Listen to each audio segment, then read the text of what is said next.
baby. We're going at it at 110%. I just want 5 minutes of happiness, please. Just give me 5 minutes. And they scored! They did it! Left, beat left. What the hell was that? Oh, yeah. What the fuck are you talking about?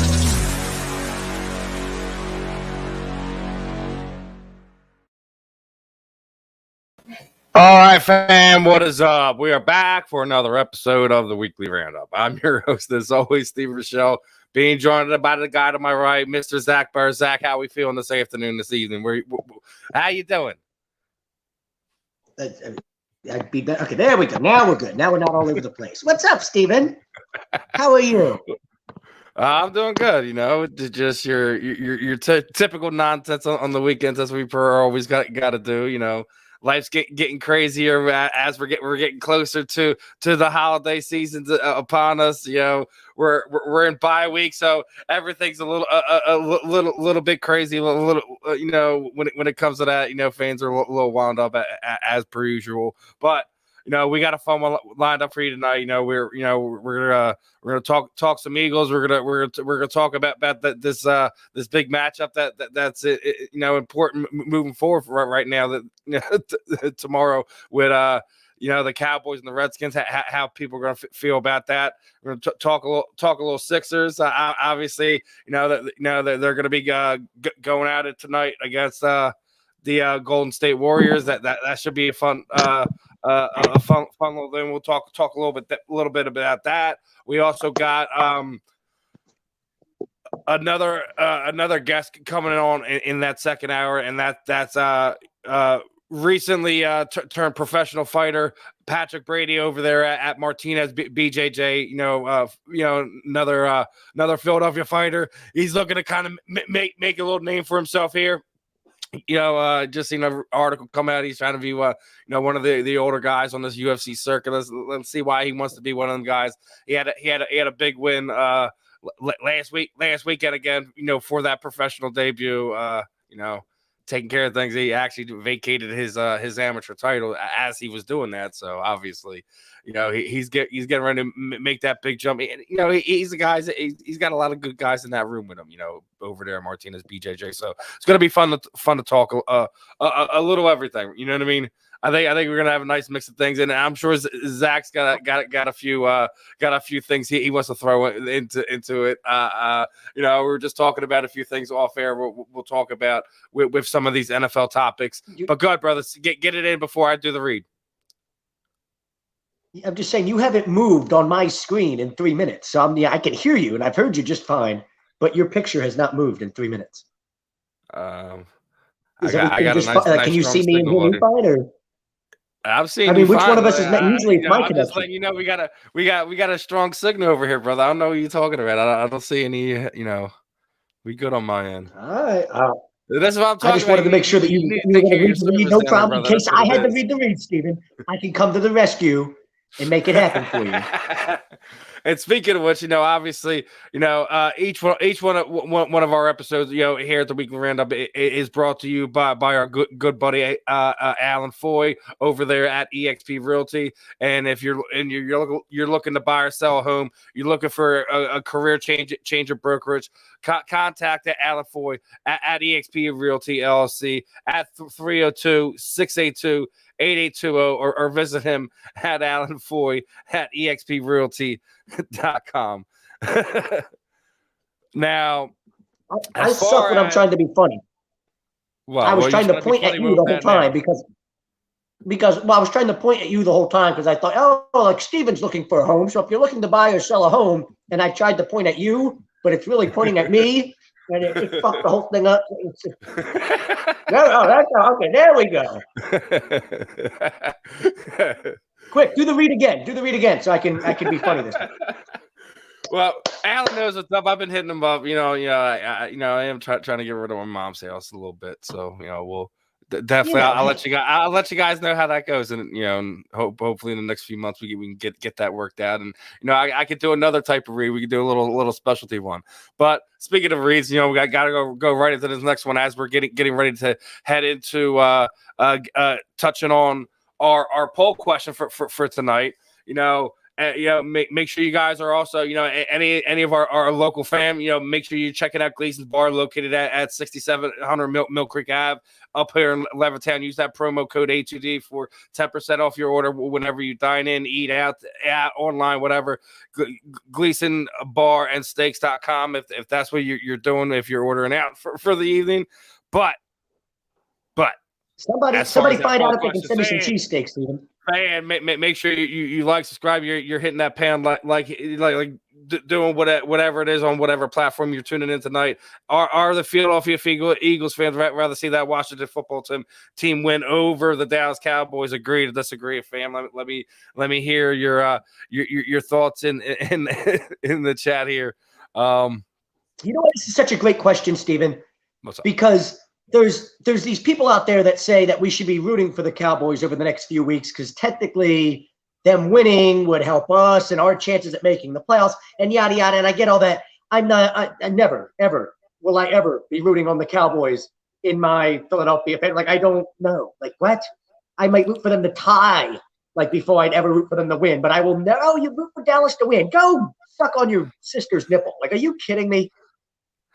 Not rooting for Dallas to win, but there's a lot of these weasels in this fan base that are. So this is a good question. We can kind of get those weasels to come out of wherever the weasels hide when they're not, being weaselly. Wish I had a better analogy. As I said it, I realized that's a good question. Where do weasels live? Like, we got a hole in the ground. Where would they be going back to? I don't know. Maybe I should have came up with a different animal. Oh man, I love you, Zach. This is what happens when we don't do no. It's as Tom likes to say, no notes around here, right? It's better. Unfiltered, unscripted, tons of fun. All right, so that first comment sponsor is brought to you by our good friends at Sunrise Detox. Many of us in our families deal with mental health and addiction issues. We're happy to support the counseling center at Sunrise Detox. If you know anyone who needs help, or if you need any help, I have a family member who needs help, or know somebody like our good friend Zach Burr here. Make sure you please call 856-631-8117 and make sure you're getting your mentals checked out there. And we're gonna throw Mr. Julio Figueroa. Tell him Zach Burr sent you. It's perfect. Like, what a how awesome is this? I don't know if I'm the biggest degenerate at A2D Radio, but I think I'm the biggest person in need of mental health at A2D Radio. Like, if there was ever the dictionary definition of somebody that looks like he needs mental health help, it's sitting next to you, Stephen. It's me. Like, it's right here in a total package. Now, Bryce is bringing up the I agree, Bryce. Yes. Now, what are your thoughts on this one? Obviously, Mike McCarthy went with the guarantee. I feel like that's something that might motivate that Washington football team a little bit. We don't know. Obviously, we'll see what happens come Sunday. But what are your thoughts on this on the guarantee on Mike McCarthy's guarantee, brother? How are you feeling on that one?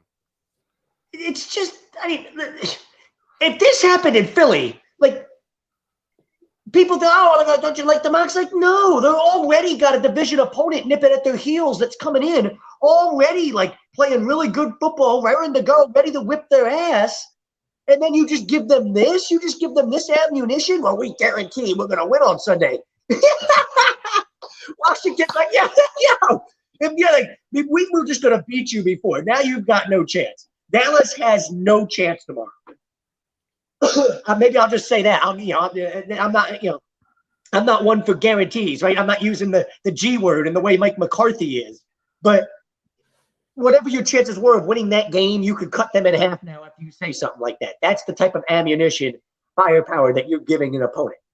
Like, I don't know if I'm in that locker room, I don't like it. First of all, you're Mike McCarthy. You've done more to cost us football games this year than you've done to win us football games if we're Dallas.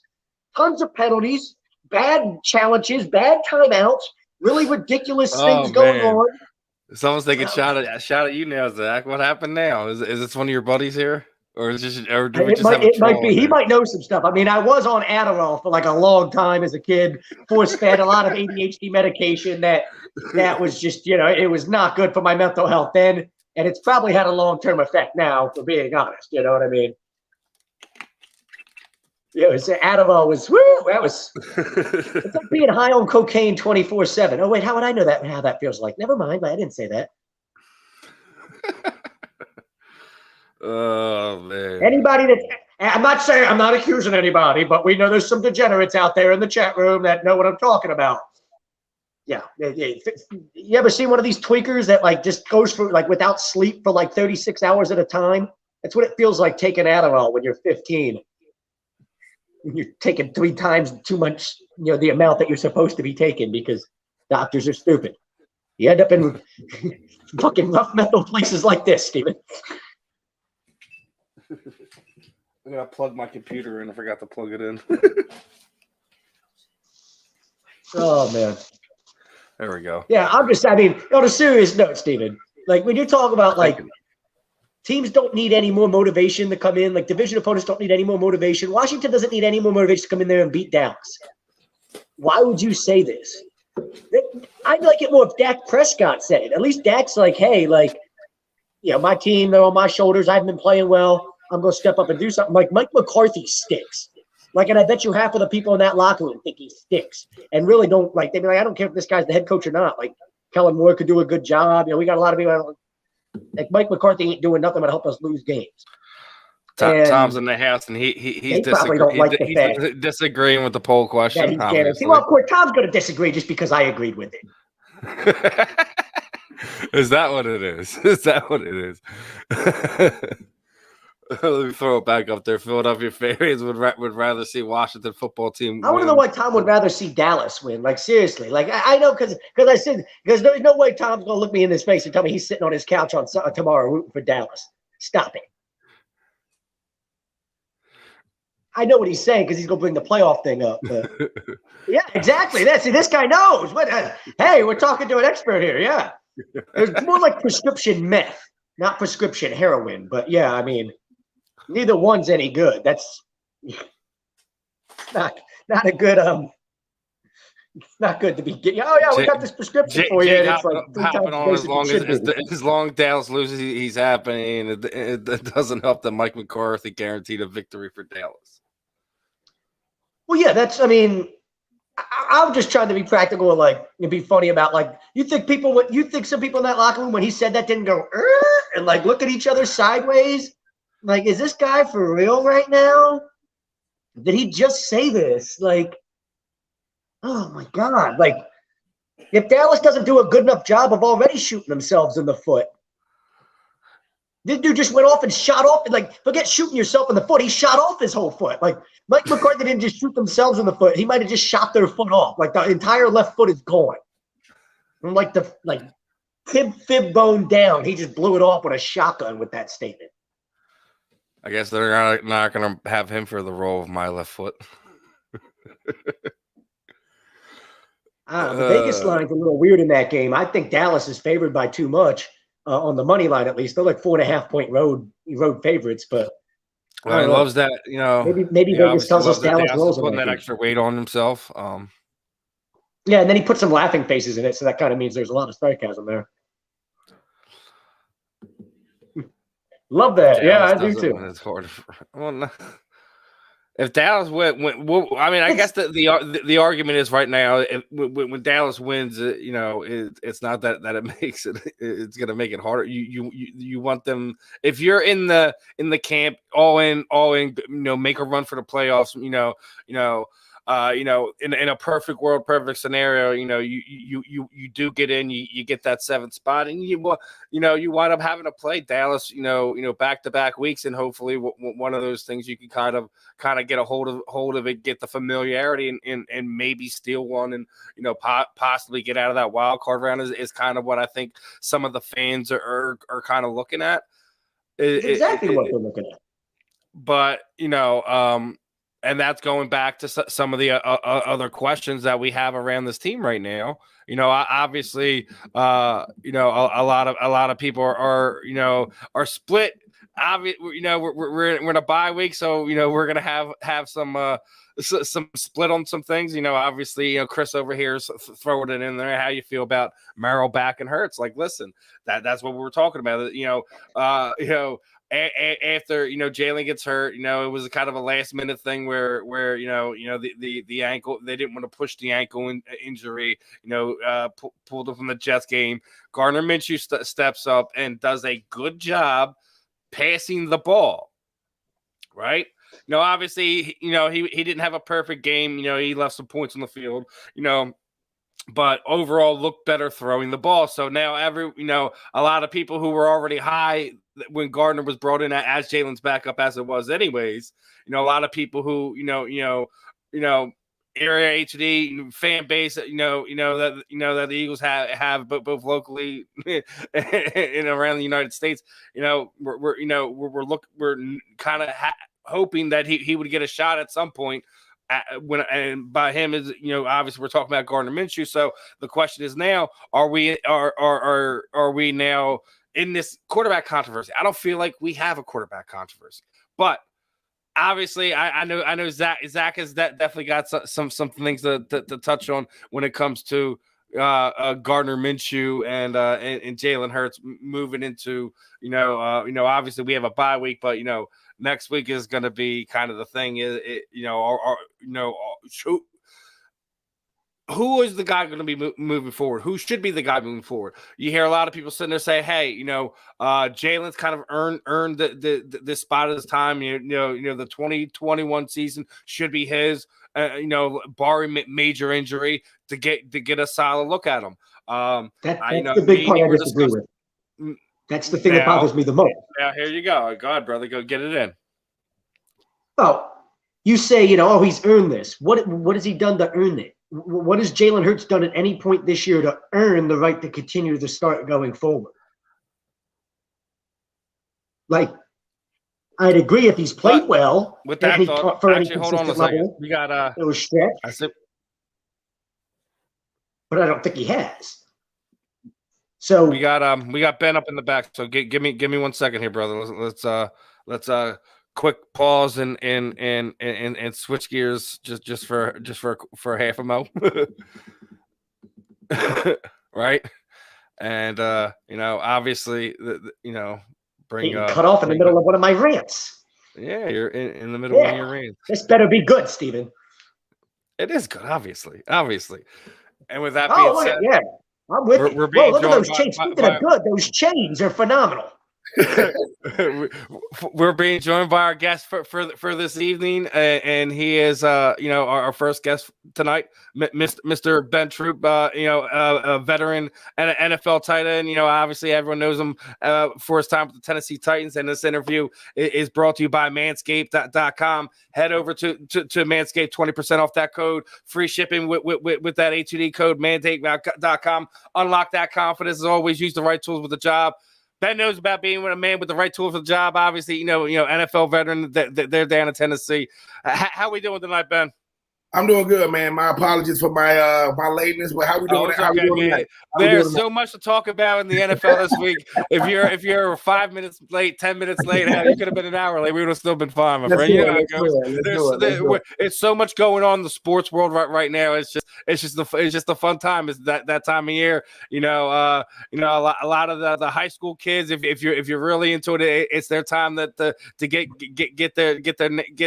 get their names out to the colleges, see if you're going to get accepted to a couple schools, a school, if you're looking D1 or if you're looking lower. Like, there's so much to talk about when it talks to just in football in general right now.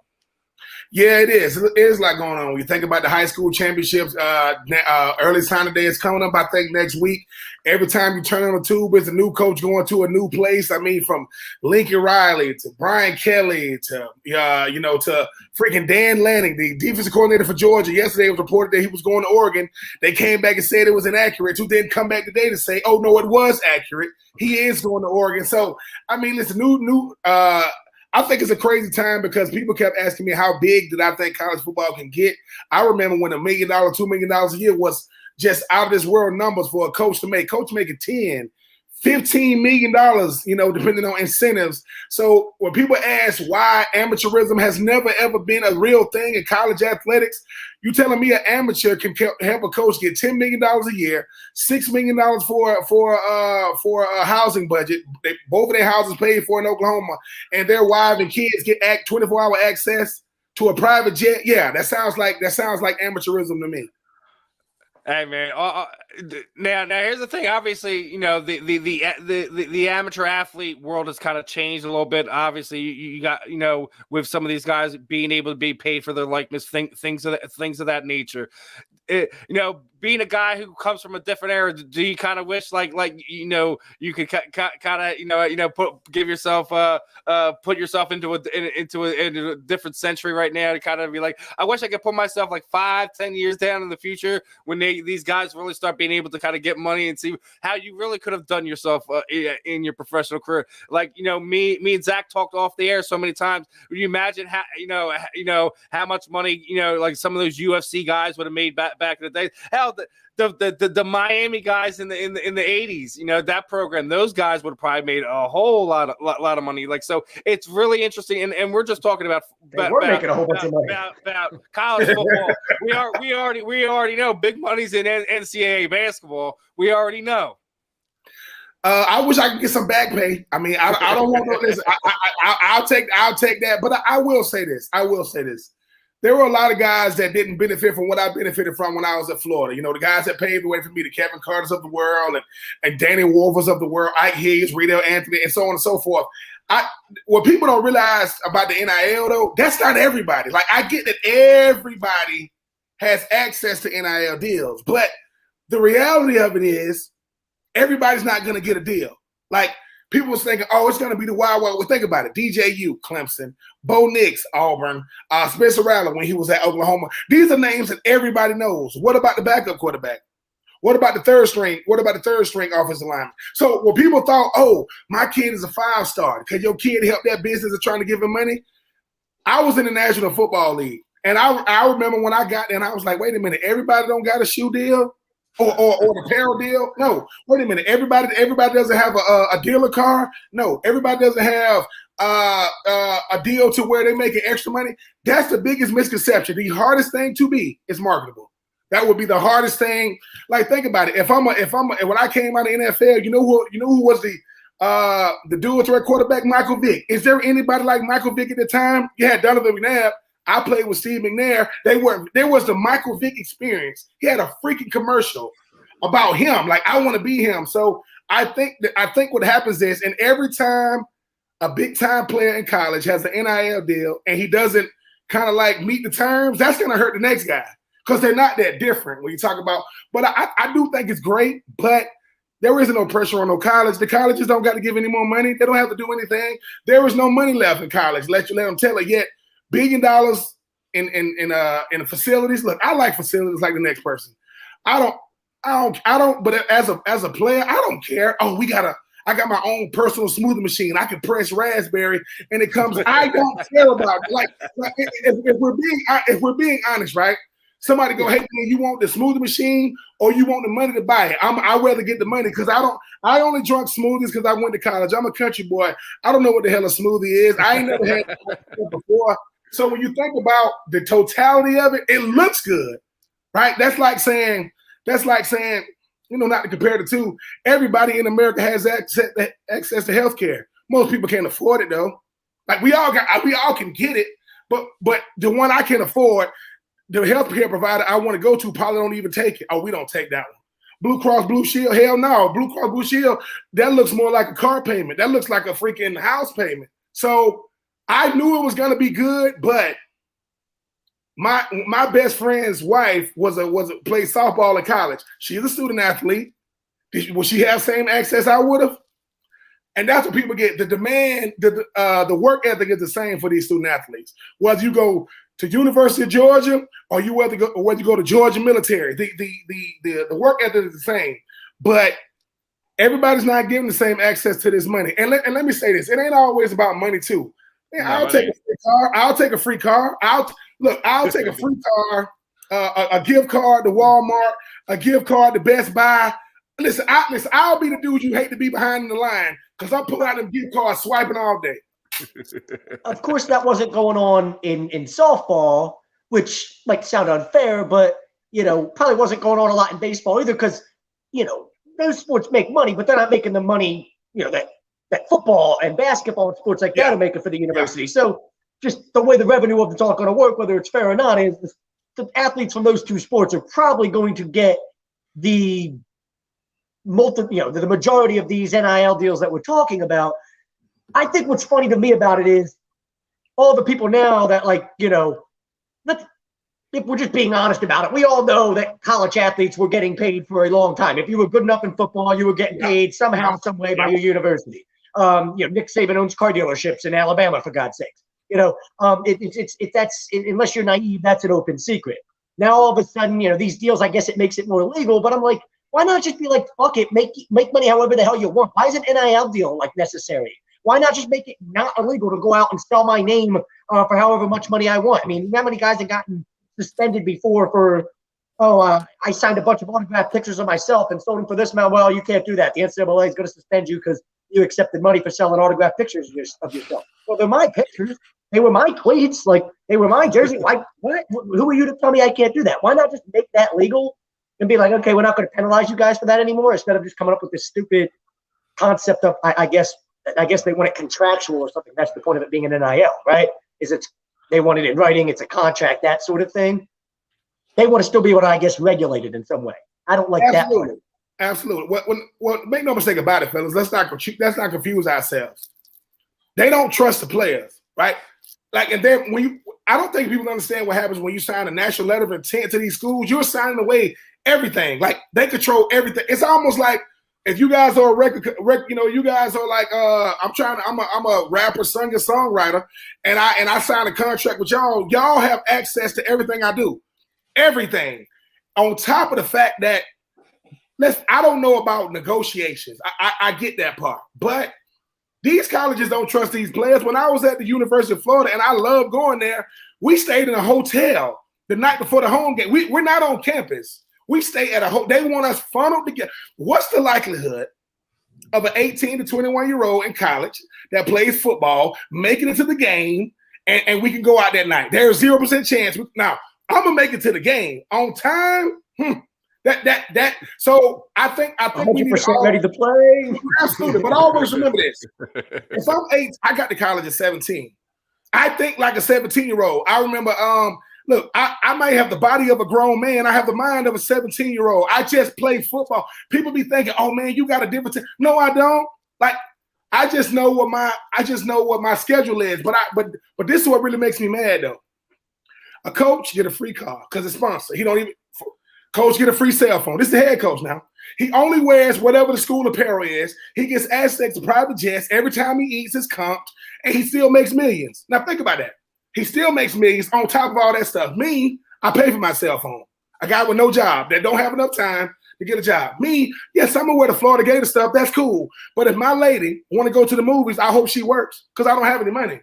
See, that's what people don't get. It's like I can't do the small. I'm talking about the small thing. So AMC, what's up with a free gift card to every athlete? Every student athlete get a free gift. Hey, Publix, what's up with a $150 gift card? Hey, so when I think about Steven, that's a grocery store down here, by the way. Steven's from Philly. Steven don't know what Publix is, so that's a grocery store in Florida. If you guys are the quarterbacks on the team, I expect y'all to get more money than me. I'm not crazy. Y'all are the fake. See, people be thinking, if somebody get more money, that's not true. The thing is this though. We all got the same practice schedule. We all got the same work schedule. And some students are actually students, like biology majors. I'm like, what the heck, boy, you a biology major? It's crazy. They're real students. But if you ever seen a college sideline, most of those guys over there, they got the best seats in the house because they're not going to play. Those sidelines be littered with players with uniforms on playing. So all I'm saying is when I think of NIL, I think of every single student athlete getting some type of package when you come to college. Not money, package. Now, once everybody gets to, hey man, what's your welcome package? A gift card here, a gift card there, a free phone, a free car. Then we start talking about getting some money. Because I'm telling y'all, everybody don't listen, man. I'm from the South, to where everybody don't need millions of dollars. I come from a place to where people just don't want to spend their whole life suffering. And I'm talking about financially. Well, if I don't want to spend my life suffering financially, if I'm not in college, and everybody, and the perception of me in college is I got money. That's the perception, man. You a 5-star recruit. I saw you on TV when you signed to go to, Team X. I'm broke as hell. Listen, I am broke. But we see this NIL deal. So how much frustration you think gonna happen when they paint a picture like I'm gonna get something, but then a coach got a publicist, a coach got a manager, a coach got an agent. Who is my representation? The university. What the hell? I just gave them my whole life with the NIL. Then they got. So I think that we need to kill that perception of, hey man, everybody's getting money. I'm a very, very small percent. And listen, shout out to the young lady that played for UConn that signed with Gatorade or whatever she did. That's one person. And if she didn't go to UConn, she wouldn't be getting that. I'm telling y'all, where you go has a lot to do with what you get. The position you play has everything to do with what you get. So just because you're the number one receiver out of Toledo, no one cares. I'm telling you, if you don't go to a school that highlights, if the guy from Toledo who's going to be the number one receiver goes to Kansas, we'll never see him again.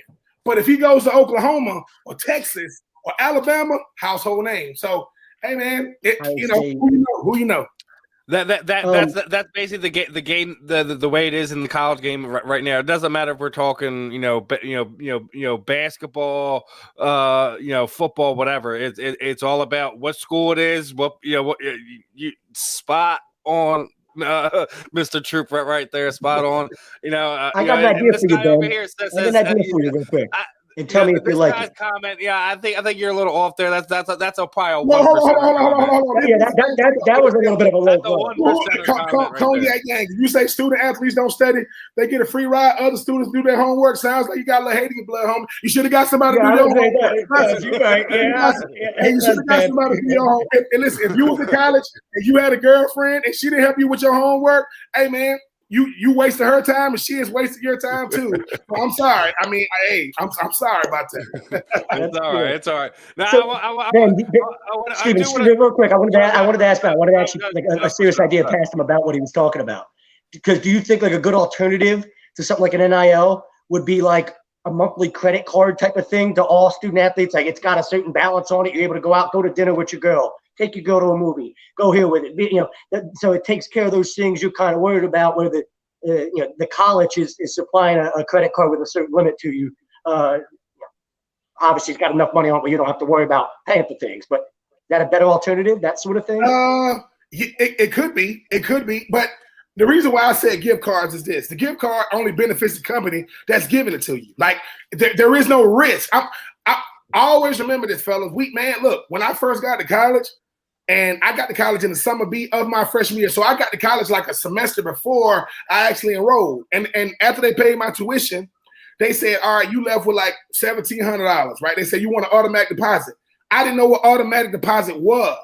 See what I'm saying? I always remember, man, y'all be thinking that I'm more than what I have. I had the body of a grown man, but I am a 17-year-old. I don't know nothing from credit or any of that. What I'm saying is, if I come in and you say, hey Ben, here go your gift card to AMC, I'm gonna say that's the movie theater, right? Boom, it got this much on it. Here is your gift card to Supermarket X. Okay, here is your $300 gift card to Florida's with Jumpman. So they give them $300 with Jumpman. So I can go.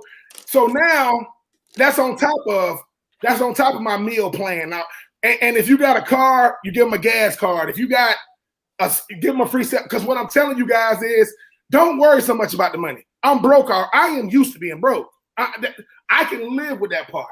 But this is what I can't live with. Y'all make it seem like everybody was going to get NIL. It's like when they announced it, it's like everybody's getting NIL. But then when the ink dries, you realize, wait, I got to negotiate this. Yeah, like that's all I'm saying. Look, you don't got to give them anything. I'm not even talking. If a player never got one single cent, but every student athlete got like the bundle I'm talking about, man, I'm good. Because I understand I used to get Pell Grant in college. I don't know what the hell I did with that money. I know I spent it, but I don't know what I did with it. So before we even get into it, because this is what people don't take about NILs do. Now you got to talk with Uncle Sam. You're going to have to pay money on that money. They know nothing about filing taxes. And these are the things that aren't talked about. I'm a grown man still figuring out how money really works. And here I am, a fully grown man that's paid tax. So the last thing I want to do is I signed a $10,000 NIL deal and I'm loving it. And then all of a sudden I get a check in the mail from, the U.S. government. I'm audited. What is that? See what I'm saying? So it's a lot of loophole, and everybody that got their hand in the pot, you got to pay them. So whoever helped you get an NIL, they getting something, right? And y'all know, just like I know, when contracts are signed and you ain't read the whole contract, it's that itty bitty little fine print non-disclosure part. So I'm more or less on the everybody benefiting from the smallest school to the biggest school, getting these things. And then after that, man, once you be like, hey, man, I got this, I got that. Then I'm thinking, all right, now I'll go out and negotiate with these big companies because y'all know just like I know, man, these big companies don't believe in these players. They believe in these brands these players deal with, and they hope that they become a Bryce Young who about to win the Heisman or, stuff like that. Like, I hope to get the next guy. But how many guys in the NFL got deals? Think about that. You should do the stats on all the guys getting the 200-some guys. How many got deals? Probably 10, and that's a high number. Maybe that don't play quarterback. So all I'm saying is Cam Newton walks in the room, you know him. He don't got to play football. If Jared Goff walks in the room, you don't know who the hell Jared Goff is, and he's a starting quarterback. See what I'm saying? So that kind of stuff matters. Man. That stuff matters. So I am advocating. Make no mistake about it. I'm advocating for players to get paid. But if I don't know about money when I'm 17 to 21 years old and I'm making money and I'm just walking around skipping, and next thing you know, I try to go apply for get a car when I leave. They say, dude, you got something on your credit right here. You owe the government $50,000. No, I don't. Yeah, you did. Because you never did it on your taxes. So, hey, man, it's a lot of loopholes, man. I think the NCAA is really, really doing a disservice to these players because they giving them something that they ain't responsible for. Then they gonna cry wolf when they say, hey, man, you gonna help me? No. I'm getting ready for Tennessee. I'm getting ready for this team next week. Go deal with your whoever you work with. NIL people, whoever you are, they coming for you because when it don't work, it ain't gonna be the NCAA. It's gonna be the NIL people. So NCAA, they smart. It make it look like they giving them something. That would be like, man, me giving you money that ain't mine. Hey, man,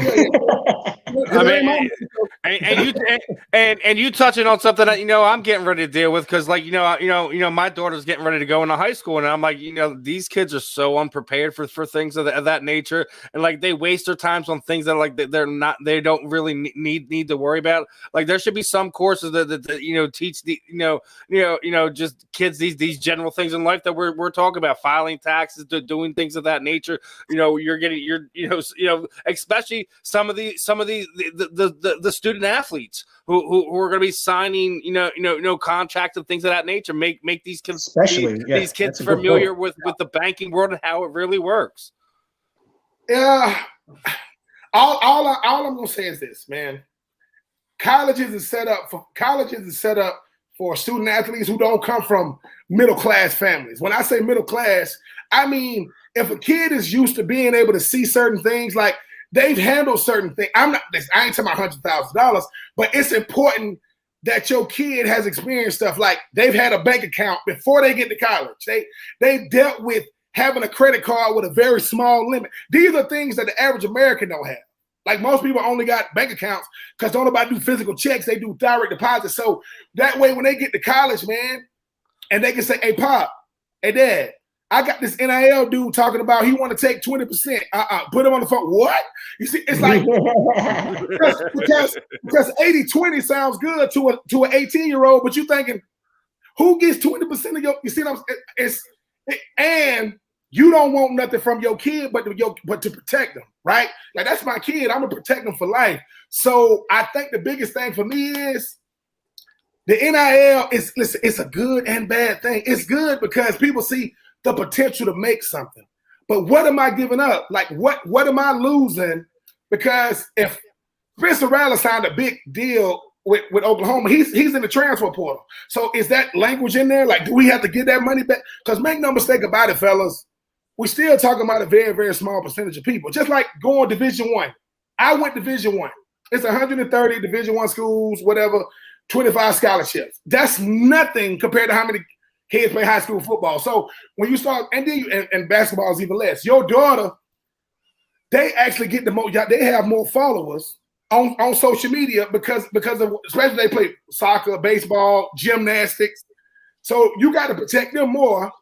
One, because she's a young lady, right? And two, if I go get my freaking oil change, I'm gonna pay an oil change price. If she went by herself, you're gonna say you gave them what? They said it was $250, and then I got to go over there and shut the whole Jiffy Lube. Is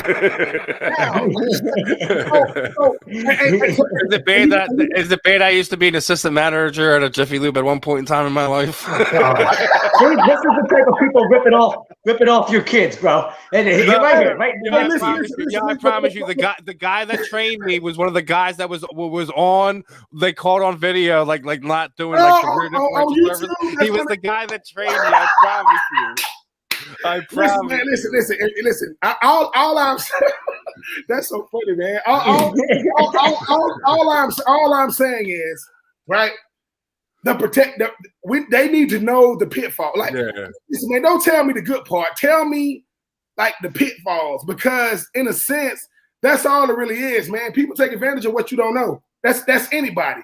So if I walk into a bank to get something, they looking at how I look, judging my intelligence on it, and I realized, man, I was in a 33.5% tax bracket. I work for 3 billionaires. I got a 401k and an IRA. Like, I know a little something, but this is going to cloud that for them. But if I'm a woman, oh man, they rubbing their hands together because they finna try to take advantage. They need to listen. Wherever your daughter goes, they need to know daddy don't play. So I'm her manager. So any NIL, it comes through me just so you can read the fine print. Because I'm telling y'all, the only reason why, listen, when I left college and I got my first career, my credit was jacked up because Bell South, who I had a phone with for 1 month, I didn't pay $34 for a freaking sale, and it jacked my credit up.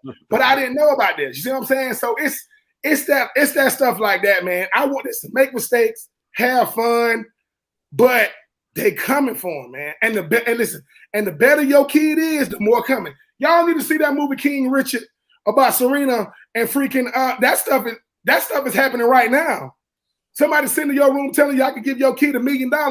You got to ask yourself, Daddy, if you ain't never touched a meal, we need to think about this, because the two things I needed when I was in the NFL, I needed an agent to negotiate my deal. I need the financial people to keep money in my bank account. Because without my financial people, I'm broke as hell in the off season. I spend it the way I get it, right? I spend it the way I get it. So my thing is, it's not about how much money they make. They can floss, they can do whatever. If you ain't got nothing to show for it, at the end, you ain't done nothing. Like, if I ain't got, I mean, I got a nice car where you got to pay insurance on that and gas and maintenance, right? Hey man, I got a chain. Well, if I got to get insurance around what's around my neck, it ain't around my neck. You can have this. So I think that's the main thing. It's not what they're getting, man. It's the fact that, dude, your job is whatever your daughter gets, you tell her I'm taking 75% and I'm putting it away. You can kill that 25. Just do whatever you want to with it. Now listen, my daughter done told me, I got two daughters. They done told me, Daddy, you get on my nerves. They ain't told me they hate me yet. That's probably coming. That's fine. I can live that. But what I'm saying is, if I'm the best way I can protect my kid is from them vultures, man. Listen, I can swim. I tell you all the time, man, I'm a gator. I can swim in them swampy waters. I'm not gonna let my kid go out there in them shark infested waters, because you do my daughter wrong and my kid wrong, I'm gonna do you wrong. I'm gonna do you how you did her, and I don't want it. Don't take all that. So all I'm saying is be very, very careful. Listen, you know how it is. Our daughters my dad told me, listen, the only person your daughter is a princess to is you. And they don't see her like no princess or whatever we call them. So outside of that, so when they see me, I'm gonna be like that movie King of Thieves or whatever with 50 Cent and those guys when his daughter's finna go to the prom and they had all them Samoans and Polynesians in there with I'm not playing, man. Like, listen, I'm not playing. I want my daughters bad enough. I gotta be like Martin Lawrence and Will Smith on Bad Boy. My daughters want to date. I got to open up the door like, what's your name? Reggie. What? I got to do that. I just want you guys to know. Oh, man, yeah. Listen, whatever you choose to do when it comes to your kid, it's the right thing. I don't care how your kid feel. Because your kid thinking, Daddy, you embarrassing me. You going, no. Daddy is protecting you. Because this I'm man setting boundaries that you don't even know about, little lady.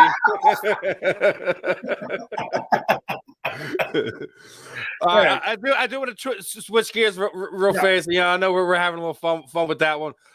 National title games. You know, we're getting down to the last four. What are your thoughts on that?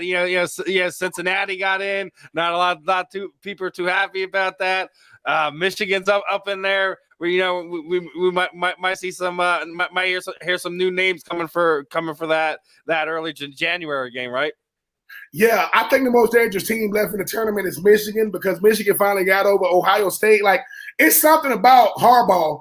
And for those people who don't think that's significant, 2019, when LSU won it all, they finally beat Alabama. They had to beat Alabama like 10 years. So Michigan, and obviously they got the Hutchinson kid that come off the edge. I mean, this kid is potentially the number one overall pick.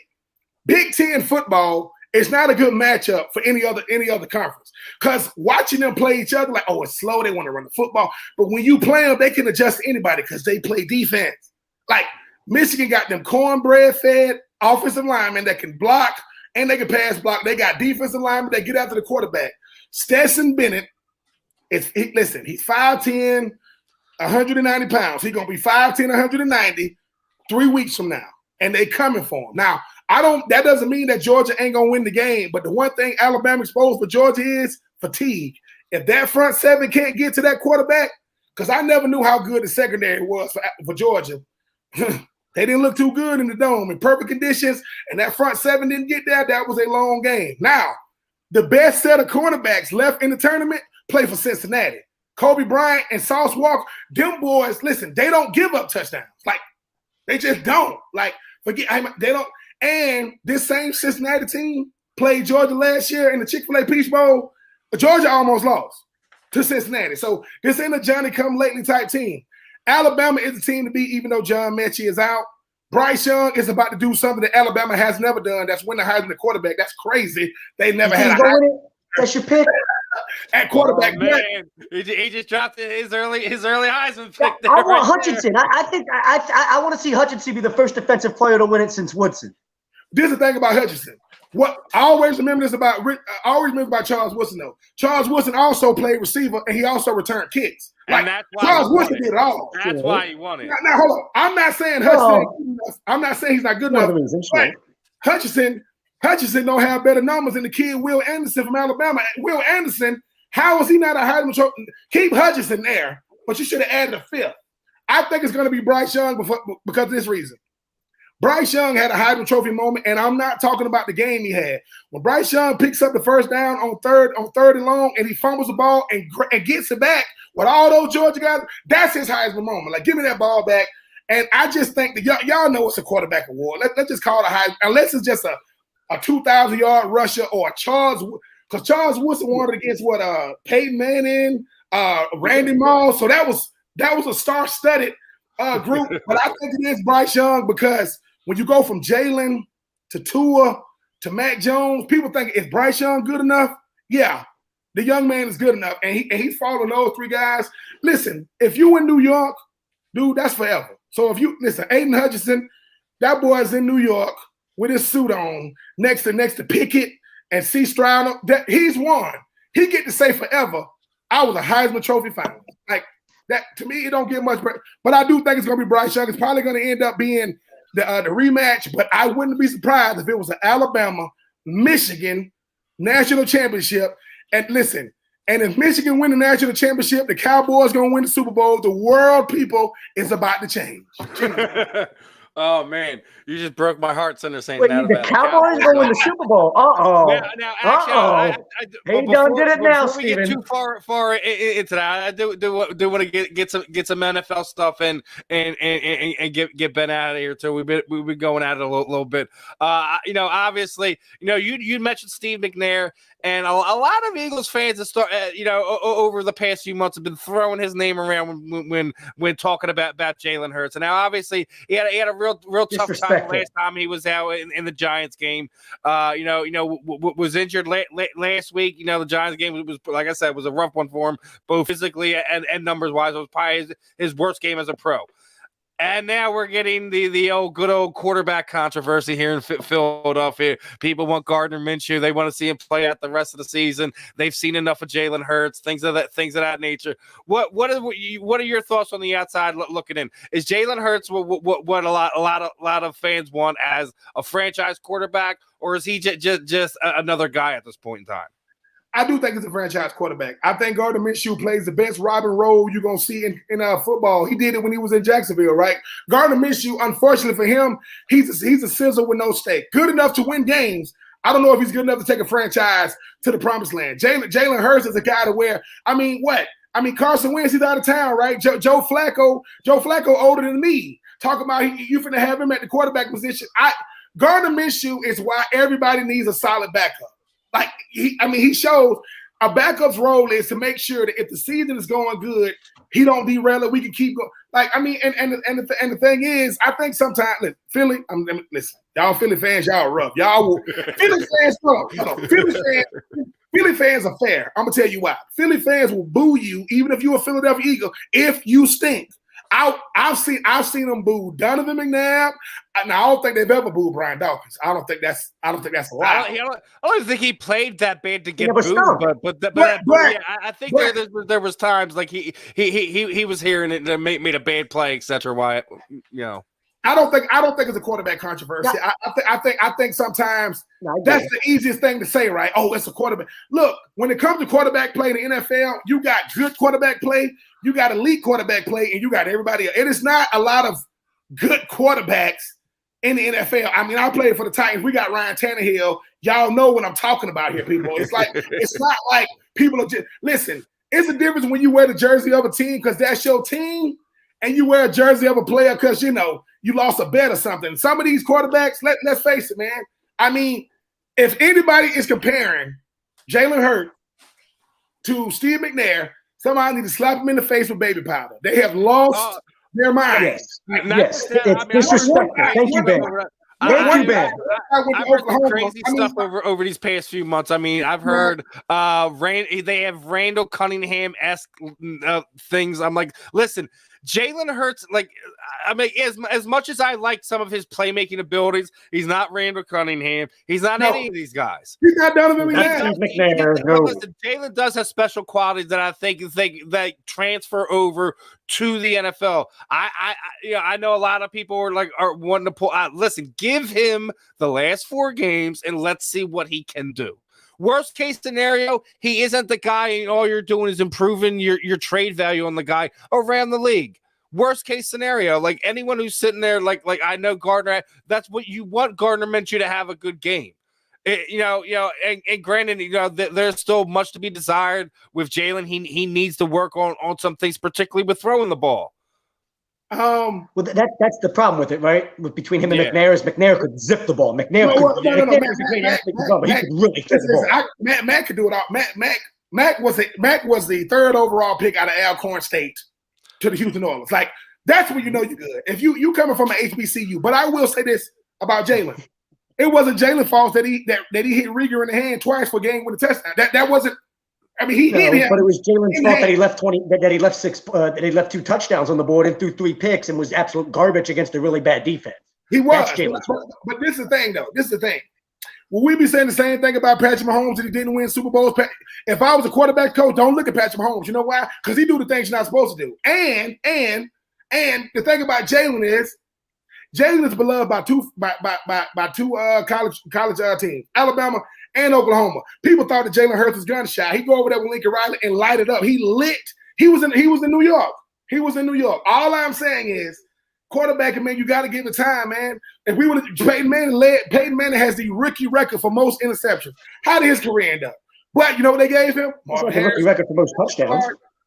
Marvin Harrison, Dallas Clark. Listen, who you play with has more to do with how you play than anything. Throw away schemes for a second. Cliff Kingsbury was an okay coach at Texas Tech. He got to be the head coach at Arizona. How the hell does that happen, right? Matt Rule was okay at Baylor. He had 1 good year. He's the head coach at freaking Carolina. You give Kyler Murray, Zach Ertz, D-Hop, right?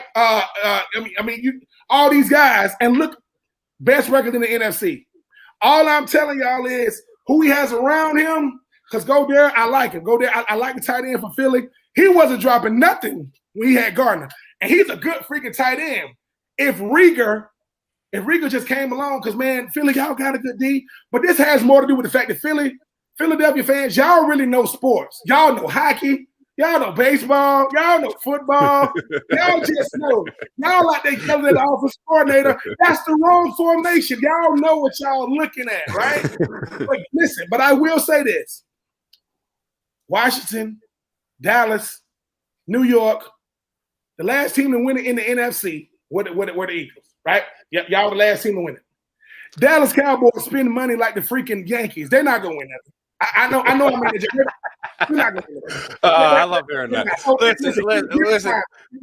It's December. It's time for the good old Big D meltdown. It's one of the things. Like you just. It's coming. It's coming. Like Stan is coming. Been going on since Tony Romo made it a thing, right?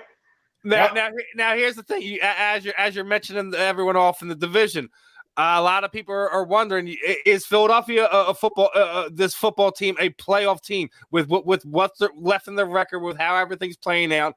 Do you think they sneak in and get that 7th spot? I do. Because the thing about it is whenever you chasing a team in your division, that makes you better. So as long as they chasing Dallas and let Dallas know, hey man, we ain't going nowhere, that you don't realize why you chasing them. You actually winning more games, putting yourself in a position.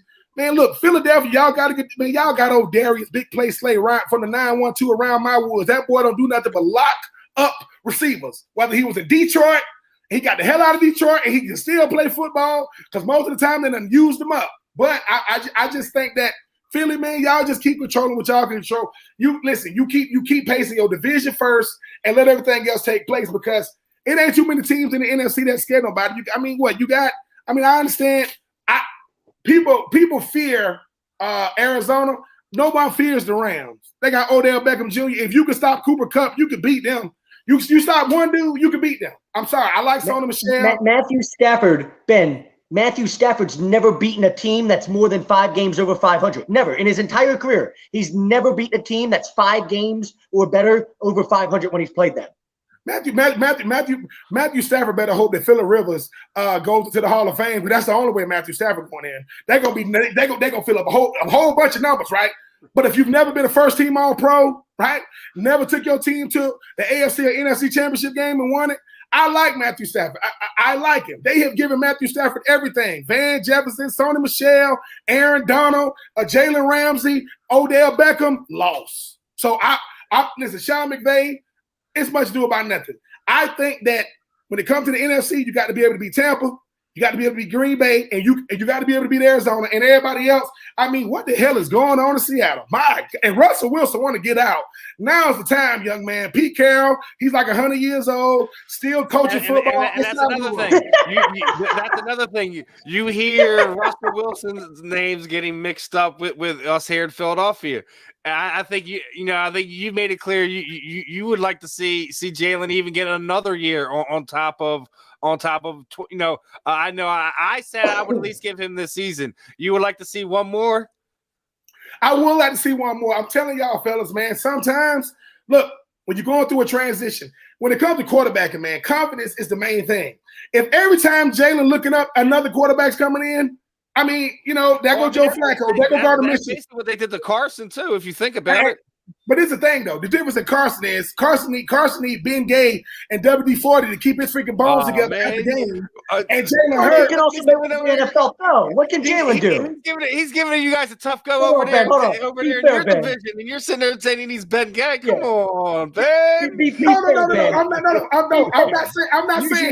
I'm not saying he's old. I'm saying he need to drink more milk. That's all I'm saying. Well, I'm just saying if we're being fair, because I like Jalen. I'm rooting for the guy. I think he's a good kid, great leader. I think he's got tons of great intangibles. I would love for him to be the leader of my franchise. The problem is my eyes tell me the kid doesn't have the ability to make NFL throws, and he hasn't shown that ability last year, and he hasn't shown the ability to get better at doing any of that this year. And that's the problem. Like, when I hear the comparisons to Donovan or Steve McNair or any of those things, it's like, you brought up Kyler Murray and guys like that earlier. Kyler Murray's electric. Kyler Murray can throw a ball 80 yards with zip. Jalen Hurts struggled to throw in the wind, and with I hear we're a playoff team. We couldn't beat the Giants 2 weeks ago. That's not a playoff team, and that's like I think it's more like we want to try to talk ourselves into believing it's a thing rather than it actually being a thing. You know what I'm saying? Like, I would love for us to be a playoff team. I just don't see it. My thing is this, though. You know what you're really saying to me is, what Kyler Murray's of the world that made you think that quarterbacking happens that fast. It really, really doesn't. Like, Kyler Murray is just a special talent, or a Lamar Jackson, or a Patrick Mahomes. It usually takes a learning curve for any player to kind of start showing promise year 2, year 3. Problem is, guys coming to the league, leading the league in touchdown passes, or winning MVPs their first year. That's not the norm. The norm of the NFL is an upper trajectory. Like, you want a guy to keep getting better. Yes, Jalen Hurts is not. As long as I'm comparing him to Donovan McNabb and Steve McNair and Randall Cahal, these are the great Ron Jaworski. These are the greatest players that came through there. No, Jalen Hurts is more of a guy to say, look, it's going to take a certain system with certain players. Every player that's good, tell me a player that's good that's surrounded by slouches. I mean, people can talk about, Aaron Rodgers can make anybody good. Jordan Nelson was good as hell. Greg Jennings and those guys, they were good.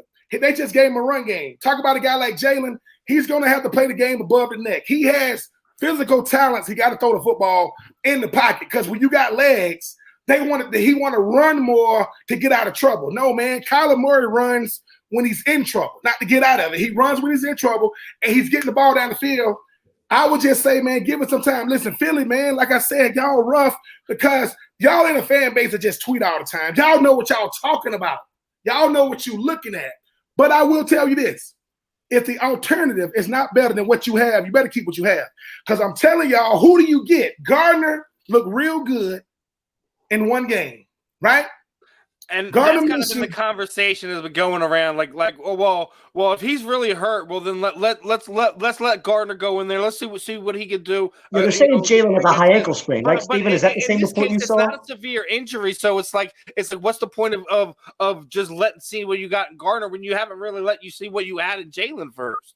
So it's like one of these things where we're in between, and I agree with you, Ben. Like where the fact where if you don't have a better replacement, then you better be careful of what you're asking for, because quarterbacking it's the position you have to get it right. Obviously, we felt like the Eagles didn't have what they needed to run for the type of offense they wanted to run with Carson Wentz, so they packaged everything up here and moved him out here. Now, one of the things I do like is I think they have an offensive line that is made for the way that Jalen likes to play. I think if they use the run the way they have been, over October, most of our October, in a good part of November, I think that could be a good team. That could be, a team that gives people problems if Jalen's able to make those tough throws, throw guys open, hit those windows properly. He could be that guy.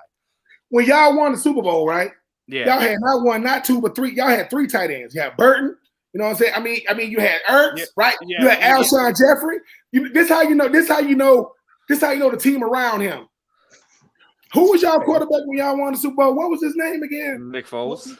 What the hell? But he can make throws. He can make throws, man. And think about this.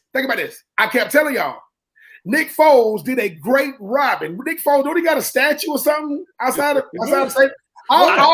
To this day, I hate it. Trust me, I hate it. To this day, I will argue that statue should be of freaking Brandon Graham with the strip sack, not of freaking the Philly special. There's people that get on their knees to worship that Nick Foles statues. They line up on their knees every day outside that Nick Foles statue to worship him. That's how bad it is. Nick Foles. Nick Foles. No, we have a disease with the backup quarterback. That's what we have here in Philadelphia. We have a disease with the backup quarterback. I don't care what anyone tells me. Yes. We have a disease. Y'all will be all right. I think Philly gonna be all right, man. Y'all listen. Yeah. Y'all listen. Y'all keep on making sure that if you are in the NFC Beast, or the NFC East, and you are the opposing fan base, and you come to Philly, you better keep them jackets zipped up, because if they see the jersey, I think y'all still got a jail underneath the stadium. Y'all don't play games. That was the bet. I'm sorry. That was the bet. I apologize. It's all right. Hey, we love the bet, though. We appreciate the reference. The bet's legend. See, like that's legendary in Philly. Like, people love the bet here. Man, yeah, listen, that was some fun times. I was able to watch both football and baseball games in that stadium. It came down. I'm glad it came down. It ended a stigma about this. It was just it needed to go. It was bad for baseball. It was bad for football. It was a bad stadium. It was outdated. But guys, you ever get to play there, Ben? I did. Yes, I did get to play there. I actually played against Philly when Donovan McNabb tore his ACL. So I was in that game. I apologize. With the Titans.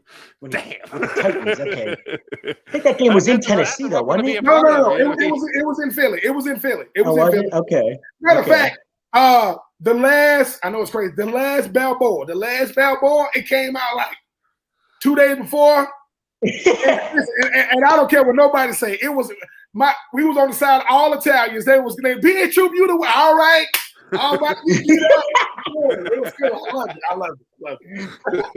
That's funny. All right, Ben. Before we wrap it up and let you go, what I typically do is kind of throw like the proverbial microphone over you. Anyone you would like to thank, anything you're working with, like charity wise, anything that you're doing, right now you want to let people know about, anyone you want to give some love to. The time is yours. Yeah, I always want to give a shout out to BJ Bennett, Kevin Thomas. Two guys that blessed me to be on 3 and Out every day on ESPN. Coach, follow us at Pigskin Radio. Always follow me at BenTroop84. Go to BenTroop84.com to pick up my new book, Uncommon Unfinished, the Ben Troop Story. You can also pick up my children's book, Judy and John's Mask. But hey, man, I appreciate you guys having me on, man. Be on the lookout, though, man. 84 Reasons. My new book is going to be dropping in 2022, and I'm going to be doing the 84 Reasons sit down series, man. Going to be sitting down with some of the people I think is very, very interesting. So 84 Reasons sit down series, 84 Reasons the book. BenTroop84.com and at BenTroop84 on all social media outlets. Hey, man, but listen, these two men right here that got me on this platform, y'all need to get on here and listen, man. They let you be yourself. And Jalen Hurts, you better get it together, or you're going to be in the unemployment line, young man, because Philadelphia Eagle fans, they don't play that nonsense. But be uncommon or be forgotten. Oh, man. And definitely let us know about the book, man. When you get a hard copy, whatever it is, send one out, man. We'll do something. We'll help you promote it, things of that nature. And, obviously, we definitely want to have you back on here, get in the future. Obviously, it ain't going to be too long before we're talking about draft and things of that nature. Let's hop back on here and do it again sometime. Hey, man, listen, man, I pay the bills in this house, and as you can see, the light's still on, the internet's still on. Holla at me, man. I'm here. All right, Ben. Appreciate the time, my friend, and have a good, fun holidays as well to you and yours. You too, man. Stay safe. Yeah, man, when it comes time for your daughter to do the NIL deals, holla at your boy. I don't want no money. I just want to read through the contract. That's all. I got you, brother.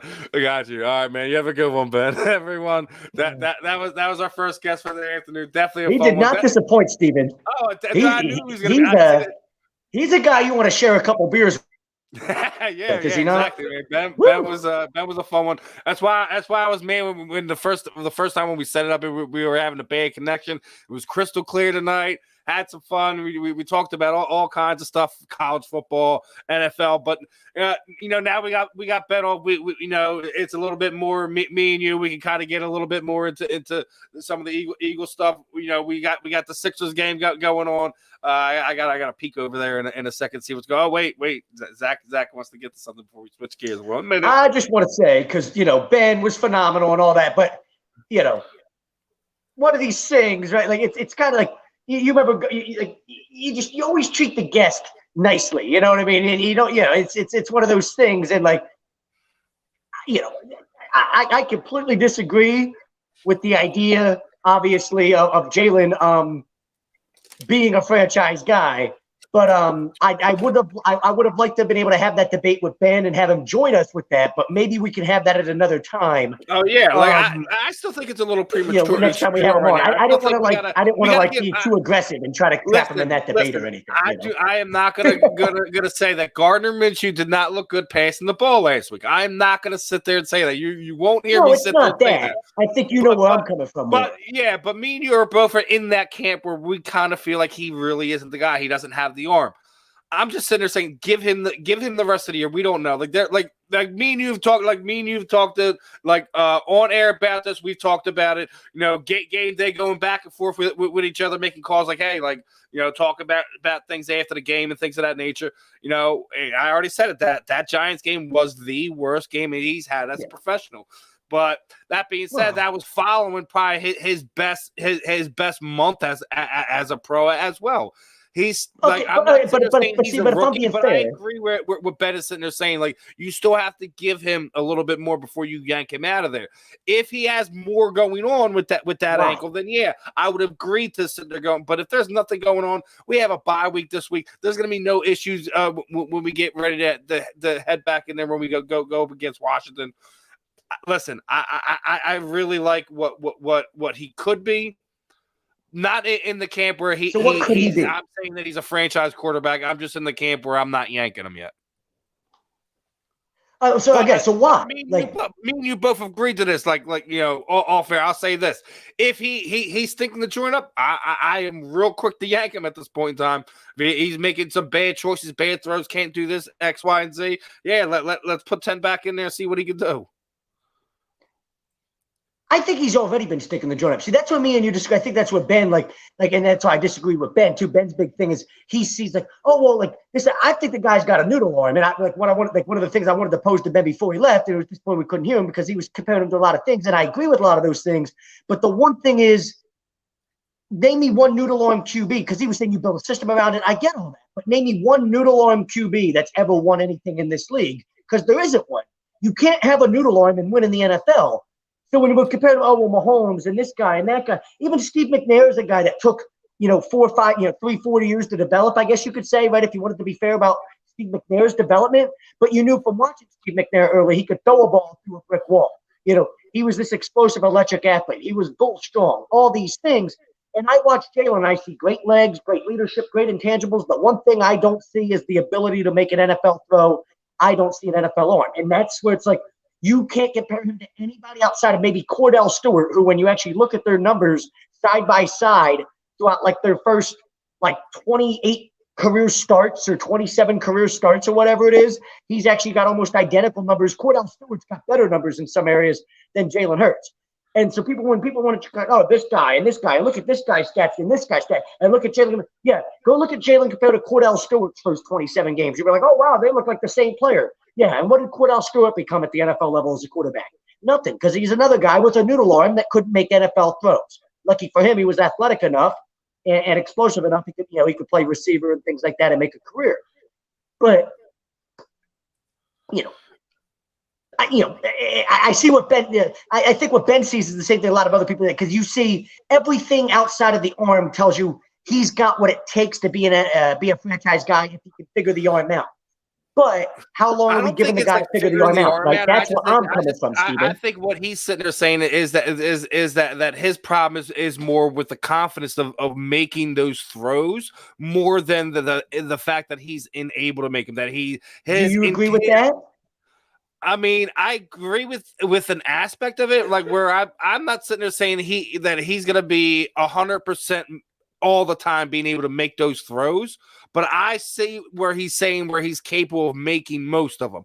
Me and you both agree he doesn't have the electric arm that when he's sitting there referring him to Kyler Murray, he's not like you're sitting there saying he's not throwing the ball 80 yards on a freaking frozen rope to the other side of the field. He isn't doing that, especially if we're talking about inclement weather, especially being here where in this upper northeastern corridor where it obviously snow and windy, or when it comes down to the late port times in the season, which could cost him if he doesn't have the arm, which a lot of us feel like he doesn't.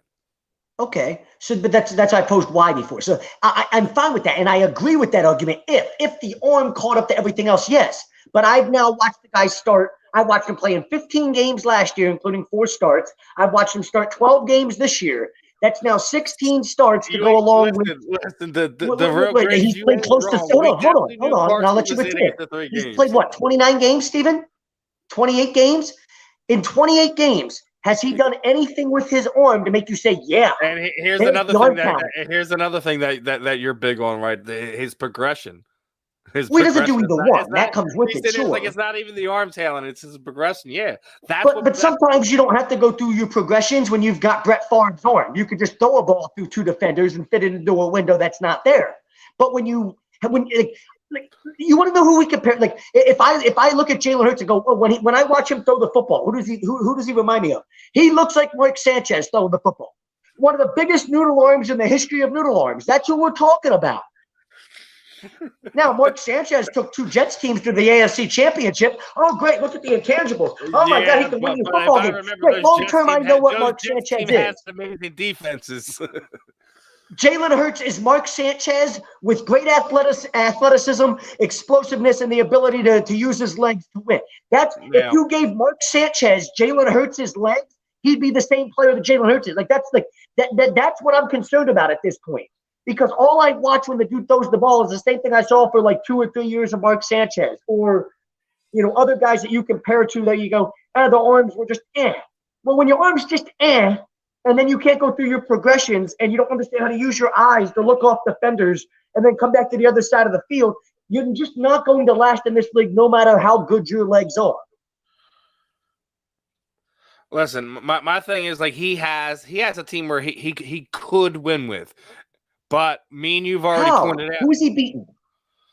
I guess that's what I mean when I say why. Right now, I'm talking about what's ahead of him. Are they making a run in the 1-4 playoffs? at home. Is he beating a good team? Hell no. Are they making a run in the playoffs? That's not what I'm saying. Okay, I'm just saying. All right, that's the first thing you've said all night. Like making this a winning season with what he has right now. He could make this a winning season, which would be just slightly above what me and you predicted this season was. Yeah, but why am I excited about that if I know Derek Carr could have won me 12 games? They're saying like that's what everyone else is excited about. That's why we're having this conversation. Well, that's okay. So, I mean, and I know you're in agreement that if I could trade the Raiders, Jalen Hurts and a 1st-round pick for Derek Carr, you'd probably do it, correct? Listen, it's not the Cowboys, I promise. Yeah, that was a little bit weird. Ben was, I don't know if he was over here trying to troll a little bit or what. That was weird. He's like, the Cowboys are winning the Super Bowl. Like, Ben, like, I don't even know if. And then he retracted. Like, you couldn't even troll Eagles fans right now. He was all right. He was trolling us a little bit. It was all right. Yeah, he was trying to troll. I actually appreciated the effort. I was like, I like this guy. Okay, I appreciate the effort there. He's a little confused on his timelines because when Donovan tore his ACL, that was the link. That wasn't the bet.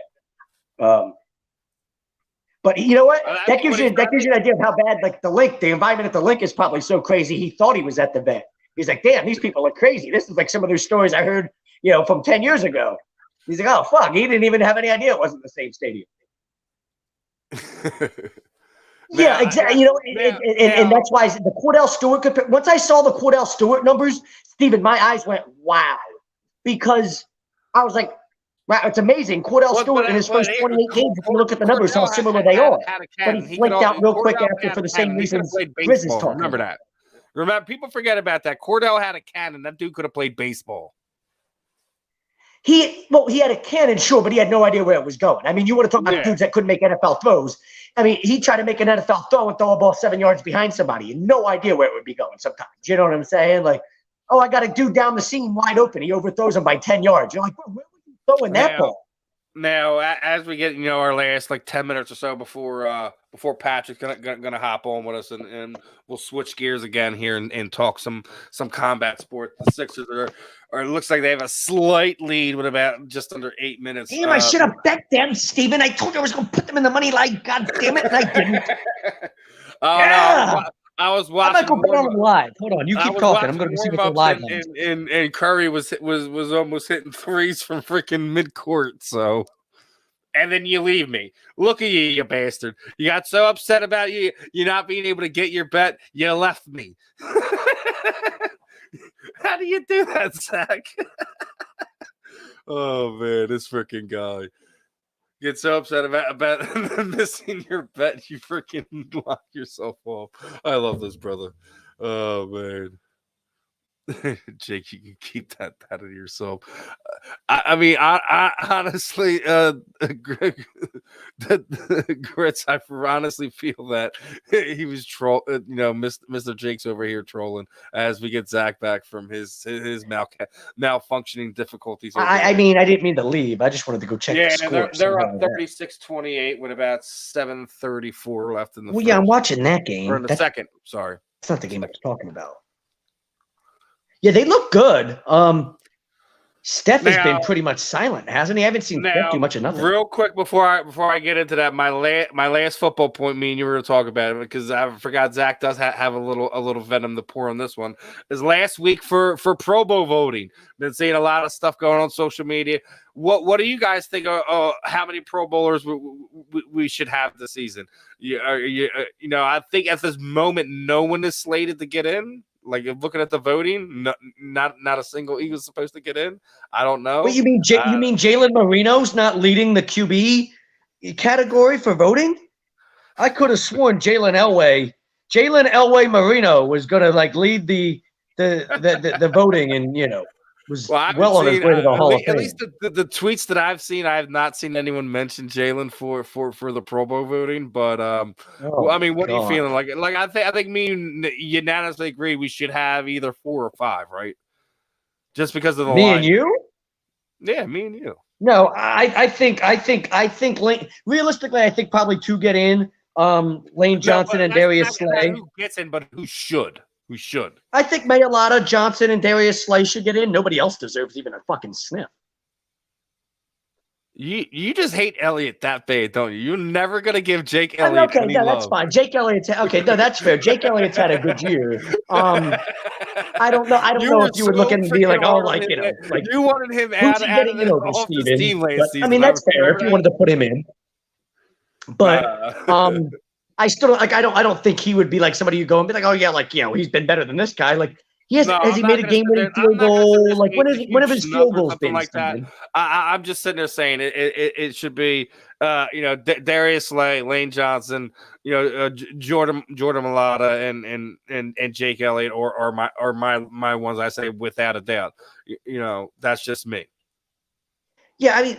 I think this way they look at kickers, and this Elliott's. I think I'm more excited about the fact that Elliott's had a bounce back year, and he was a guy who were going to run out of town last year after signing a $21 million extension. You're like, that's a ton of money for a kicker. You can't go from like Lou Groza to Martin Gramatica. Like that's not okay, right? Like this dude went from Justin Tucker to Martin Gramatica overnight. Like he really did. Like what happened to the dude that was kicking field goals last year? Dude, he's more than bounced back this season. He's more than bounced back. He's had a great bounce back year. I think my point for the Pro Bowl is the kickers you see make the Pro Bowl are the guys that are making the game winners and things like that. He hasn't had he's had a good year from a success rate. But you're saying he's got to hit a game winner that in this last month in order for him to get in? He might. I mean, yeah. I mean, I'd have to go look at what the other kicking numbers are, but he's probably been the most consistent kicker all year. But I don't think that's really the way people look. Like, especially with Pro Bowl, they're not looking at kickers for that reason. Like, you're looking at kickers for clutch aspects, the game winners, the tie-in field goals. What they're doing late in games, things like that. And it's not necessarily his fault. Obviously, he just hasn't had opportunities to be kicking those field goals late in games to tie it, win it, set it to overtime, yada yada, whatever. So it is what it is. But yeah, I mean, he's had a good year. If he got in, good for him. Here's the problem with, we're going to have 4 guys. I think if we were a better team win-loss wise, that would be the case. I think you always see more guys get in from the winning teams. If guys got in just because they deserved to get in, we would have seen Bobby Abreu get in every year from 1999 until 2004. Unfortunately, we weren't any good until those final few years, and then he becomes an all-star in 04 and 05, right? But the dude hit 357 in 1999 with 28 homers. How are you not an all-star that year? That's ridiculous.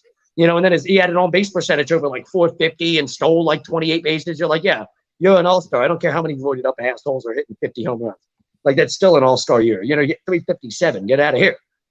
01 he went 30-30. He wasn't an all-star in 01 when he went 30-30 and hit over 300. But in 04 He's an all-star. 05, he's an all-star, even though we probably had 3 or 4 years before that were better. That's what happens when you don't win enough games. So I think that's where we're at when we look at, Mayalata's had a good year.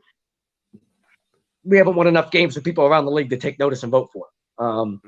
Lane Johnson's a household name. He'll get in. Kind of hard to keep Darius Slay out with the year he's had, and he's a household name, so he gets it. Fletcher Cox, watch Fletcher Cox get in just because he's Fletcher Cox. And then you'll see what I'm talking about with how much of a sham the whole system is, Steven. That's why you asked me if I wanted to talk about it. I said, yeah, we could spend 10 minutes on it, but I really don't want to talk about it because the Pro Bowl's not like popularity contest. I don't think exactly. Fletcher Cox will get in because he's Fletcher Cox. It should be the other one, right? It should be Hargrave, not Cox. I mean, Hargrave's had a better year than Fletcher Cox has, sure. But watch Fletcher Cox get in because his name's Fletcher Cox. And people like the fact that his name's Fletcher Cox. They think it's funny. He runs around chasing hot women and threatening to kill people that are banging in his door and shit. He kills fucking wild boars in Mississippi in the offseason. I fucking love a dude like that. That's a real fucking man right there. You think football's a real man sport? You want to know a real man sport, Steven? Killing animals. Okay, that's a real man sport right there. Isn't that what a good portion of the Eagles do? They hunt. Isn't that what they what did? Lane and Gardner were doing earlier? It's amazing. Carson Wentz used to hunt deer, and people would be like, "He's the franchise quarterback. He should focus more on football than hunting deer." Fletcher Cox goes and hunts deer, or hunts fucking boar and turkey and deer and ex-wives, and nobody says a goddamn word except anything but the ex-wives. Let that go, huh? All right, let me switch gears off of the football. As we're getting ready to switch it up, and looks like Mr. Brady's already in the back. So actually, with that, hold on a second. Let's bring Patrick in here. You hear me, brother? What's going on, guys? What's going on? How you doing tonight, Patrick? I'm doing good. So there might be a little bit of background noise. I'm actually. Oh man, we've heard worse. I promise. My dog, my dog be barking through shoes and things of that nature. Sometimes my wifey talks. There's something she doesn't know her place sometimes. My daughter was like crawling past, trying not to get seen on air. Meanwhile, as soon as I saw that, I was wondering. I didn't know if that was the dog or one of your kids, Steven. I really wasn't sure. So I passed hey, there's gonna be noise here. It's all right. Don't worry about it. She's doing the military shuffle. Yeah, right. All right. So I thought that. Now I guess. Sorry, I was just like. Maybe I could go outside and it's not as loud, but damn. No, it's louder. There you go. Stay outside. So, what are you doing? You're doing your post victory celebration this weekend? Nah. Actually, no. I'm just at a Christmas party. I don't know, man. I don't do too much celebrating really. I don't drink, so for me, it's just business as usual. Yeah. I work a full-time job, so it's after I fought last Saturday night, and then after, I went and I had my kids Sunday morning all day because my wife had work. So I had all 3 of my sons all day Sunday after I had just fought Saturday night, and I was like, how was that trying to get up and down off the couch doing that? That was fun. Yeah. So for me, it's there's no celebrating, man. It's just kind of business as usual. And then I was at work Monday morning, so. That's the way it is, man. It's for people who don't know, it's not. It's the MMA world. It's not all about the glamour. It's a grind. You're still a lot of these guys are still work 9 to 5s and and do what they can after that to get better. And then take their 2 or 3 fights as many as they can in that year and to you ain't kidding, man. Better. My teammate Chris. Yeah, here we go. That's the man right there. You about to bring it up.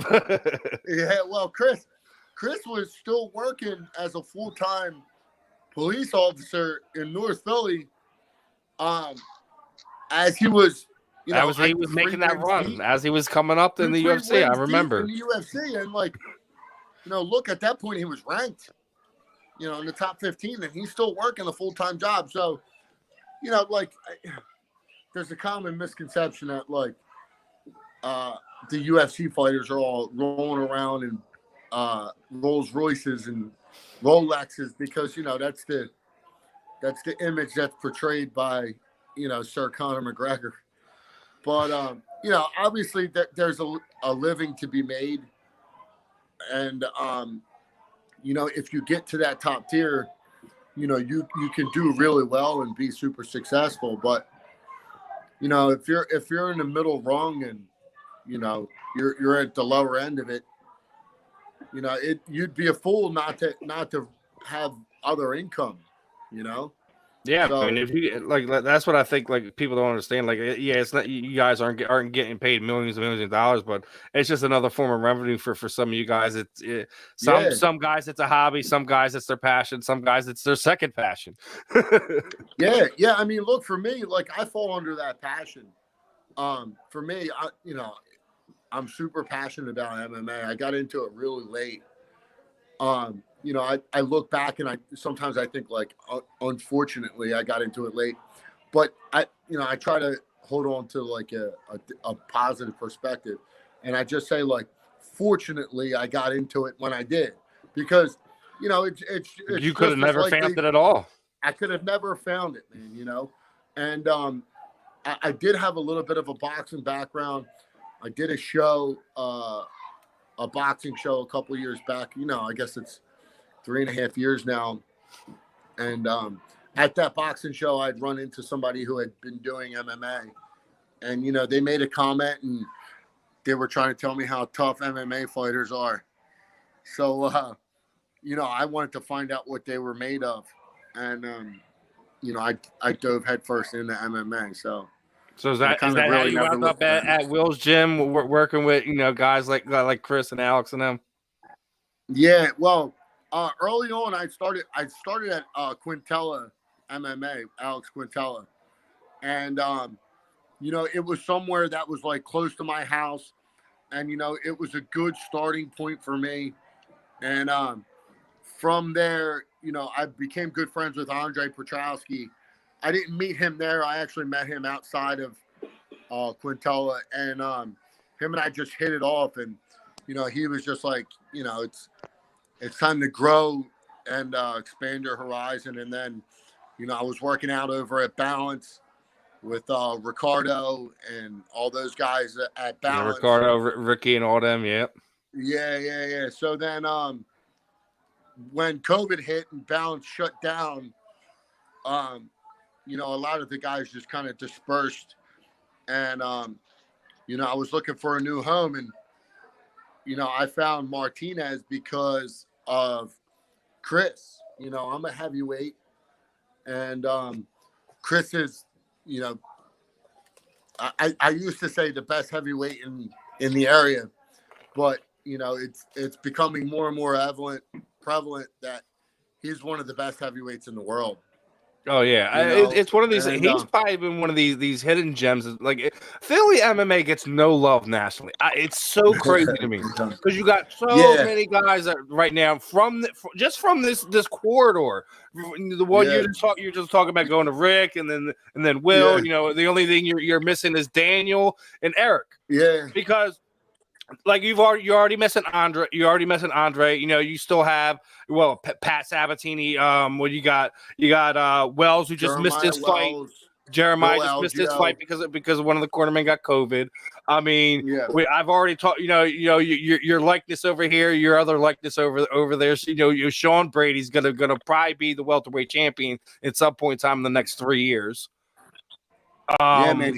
He's a dog. He's phenomenal. And then like Eddie's kind of the one that put it on the scene, but I just think that what this next round, this next group that is going to help bring it forward.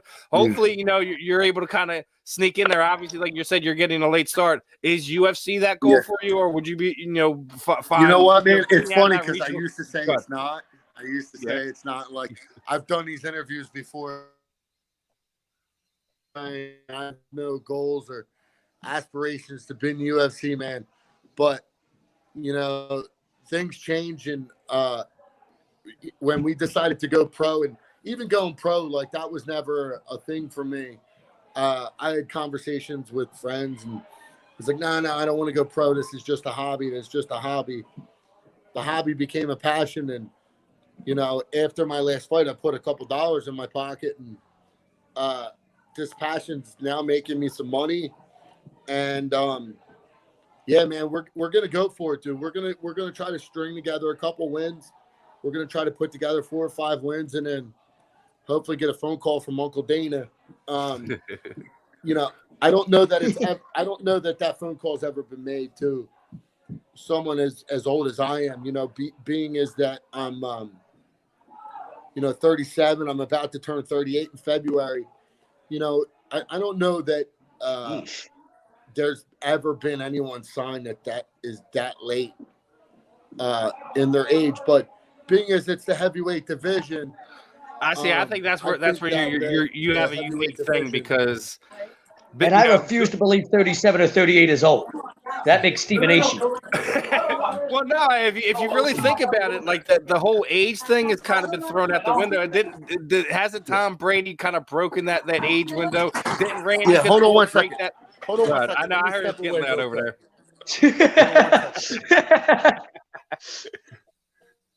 Yeah. Hey, when you're having live at Christmas parties, this is what happens sometimes, you know. Yeah. So, now I got another light over here. Yeah. So, you know, the goal was never going to be the UFC, but it is now. You know, that's what we're doing now, and it's the direction that we're heading. Hey man, it ain't nothing wrong with getting a late start. Like I said, you know, you'd be lucky enough not to accrue all the damage that some of these guys get and things of that nature. You know, and like you're sitting there saying that the heavyweight is kind of a unique thing because good heavyweights don't just fall out of the sky. You know what I mean? And you know, heavyweights is kind of one of these premier divisions. So. Yeah, so I was just watching actually the Tai Tuivasa versus Augustus Sakai fight. I was actually just watching it. And, you know, like, I'm not really one to talk shit, but, like, some of these guys, they just look sloppy, man. And it's not like, you know, appearance is everything in the heavyweight division because I know appearances can be super deceiving and it really doesn't really mean anything. But, like, fuck, man, like, I like to think that someone who takes care of himself stands a better chance than someone who doesn't.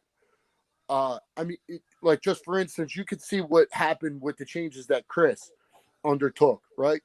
Like, so Chris, it's no secret that he was walking around heavy, and then he lost some weight, he cleaned up his diet, and now look at him, right?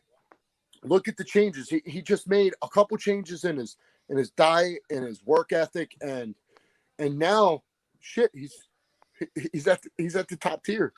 Yeah, so not just that, dude, like, and that's the thing where you know, I was going to talk to you next. You know, next weekend, obviously, real big one, big fish on the hook. He's got Derek Lewis. I mean, if he puts that away, he's almost, you know, next in line. If you know, arguably correct. Yeah, I mean, he might have to fight Stipe.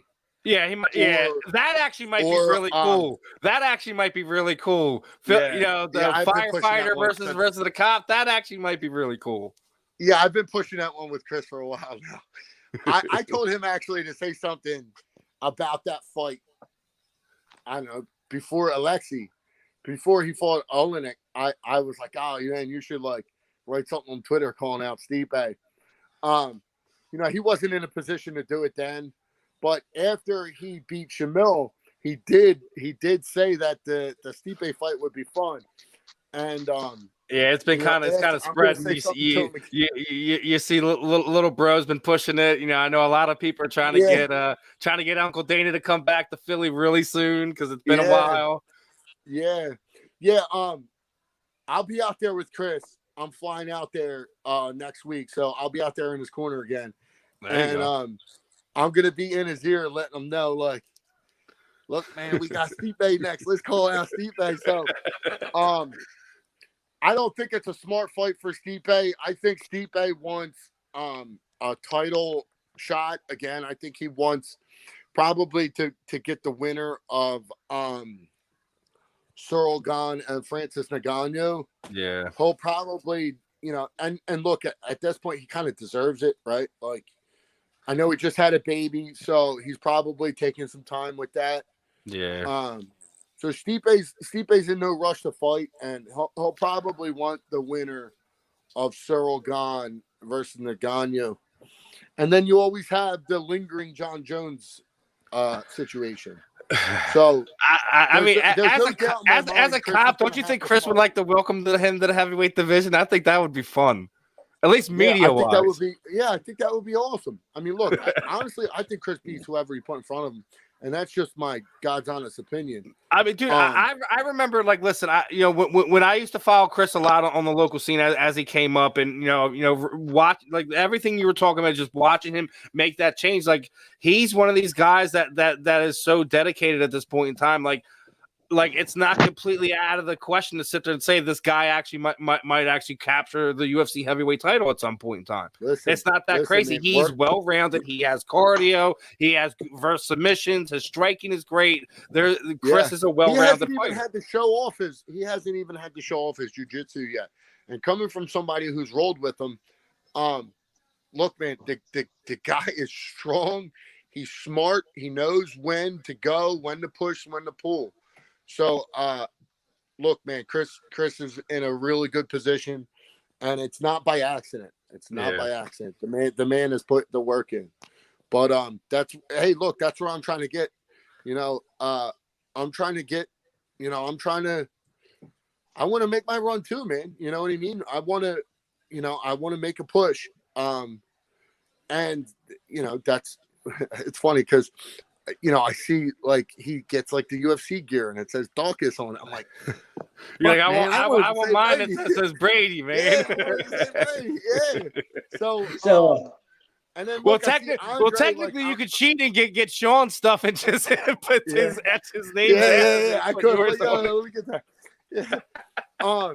And look, I see Andre. He's a good friend. Yeah. I mean, we talk every day, and I see what he's overcome.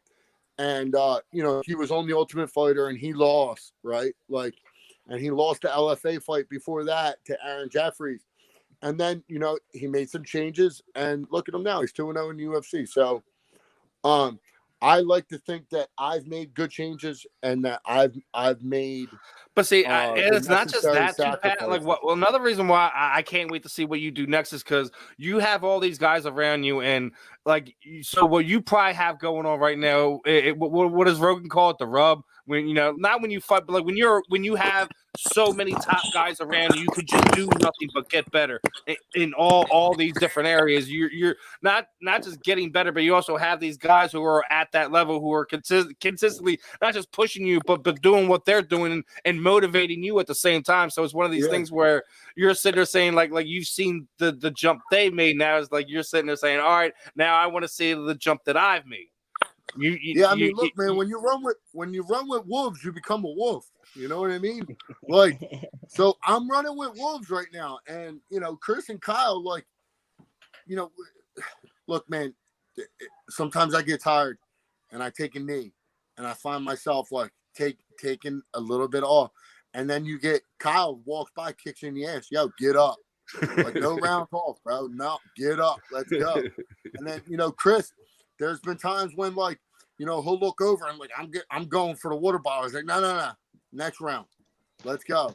You know what I mean? Like, it is what it is, man. And I got dogs pushing me right now. And that's what we want to do. And we're forgetting the key ingredient here, Will Martinez. Like everyone, he's like the coach in the area that doesn't quite get the love he should get. But I mean, dude, he's quietly built that gym, as he has over the years. Zach McCarthy was kind of the first big guy that he really had come out of his gym. He's a freaking a Machado black belt who just simply builds you guys. I mean, my daughter trained there for a period of time. A few years ago, was able to kind of check listen, he has a great facility. He runs a great program. Really interested to see on I've loved to see everything I've seen with what he's done with Chris and Kyle and things over that time. Yeah. You're kind of the other side of that. You've been there with them. You've got all these guys are already working with you now. It's just a matter of getting the opportunities. Obviously made the pro debut. You fought for Art of War last. Are you still looking for a good regional scene fight next, or just whatever is coming down? Look, I'm running out of time. I need fights, right? So we're going to be smart. We're not going to jump right into a guy that's 10-2. You know what I mean? We're going to look for the right opponents, and I'm going to get back in there by March, right? And that's the plan. So, if it's Art of War, it's Art of War. I have a great relationship with Mike and Deb, and we got a really good thing going on. And I was offered something out in Gettysburg for February 12th. So that's on the table. I haven't taken anything yet. Like I said, I'm still a little bit in recovery mode. And then we got Chris next week with Derek. So, it's on the table. I'm not saying no. I'm not saying yes. So, we'd like to just focus on Chris and getting Chris through Derek Lewis. And then we'll see where the cards fall. We need to get Kyle rebooked because that stuff with Holland was nonsense. Am I the only one disappointed, Steven? What? In what? Yeah. Well, I thought we were going to get an official answer about whether or not we were going to have the fight or not. I thought we were going to break it live on A2D. And it's too early. It's too early. He's not going to jump on that yet. He's still got the black eye, rocking the black eye right now and everything. You know what I mean? I got a serious question for you because, Steven has no hair, so I'm kind of the guy known with the hair around here. But unfortunately, I'm getting put to shame. Like, what the hell? The hair and the beard. I mean, good Lord, I'm like this guy's kicking my ass in every category, Steven. Just imagine if you had to go to the gym with him. Yeah, God. I'll really feel embarrassed.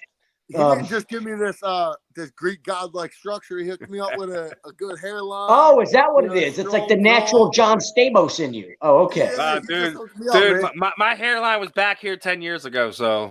Steven's never been able to understand what just having a great head of hair feels like. He's never understood it. That's funny. Yeah. Yeah, man. That's funny. Man. I'm very lucky. I'm very blessed. Hey man, you're in a great spot, Pat. And, really hope you're able to kind of get these opportunities to put yourself in the position. So if the UFC is where you want to go, hopefully, regardless if you're only there for a year or two, however it winds up playing out before you wind up. Look, man, I'm gonna put the work in. I'm gonna put the work in like I have. I'm gonna do whatever I can do with the time that I have, and it's after that, it's in God's hands. Like, look, I'm going to put the work in. I'm going to show up. My style of fighting is entertaining. There's no doubt about it. Like, when I fight, I entertain. Like, you saw what happened with Raiden Color. Like, I got beat up a little bit in that fight. Have you seen that fight with Raiden, the dude that was like 6'6"? That dude beat me up a little bit, and then I caught him, knocked him out, beat him up on the cage.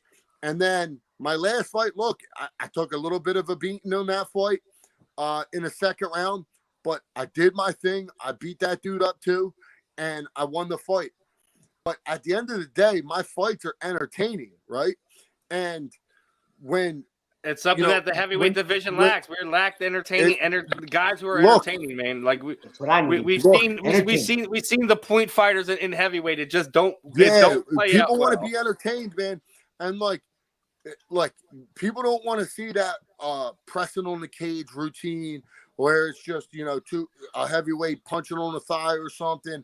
Like, people want to see hands, and that's what Chris has knocked out 4 dudes in a row. I think only one of them saw the second round, and look at what they did with Chris. They shot him straight up through the ranks. because he's flatlining people. And, like, that's what I'd like to think that I'm going to attempt to do in every fight. Like, I'm not going to go out there and try to pity-pat with you and try to make sure that I have enough gas left in the tank for the third round. I'm going to go in there and try to get you out. And that's just the way I fight. So, you know, hopefully, you know, I put together enough entertaining wins, and, you know, I'm able to get with the management team. I've been a couple of managers have reached out to me and want to sign me.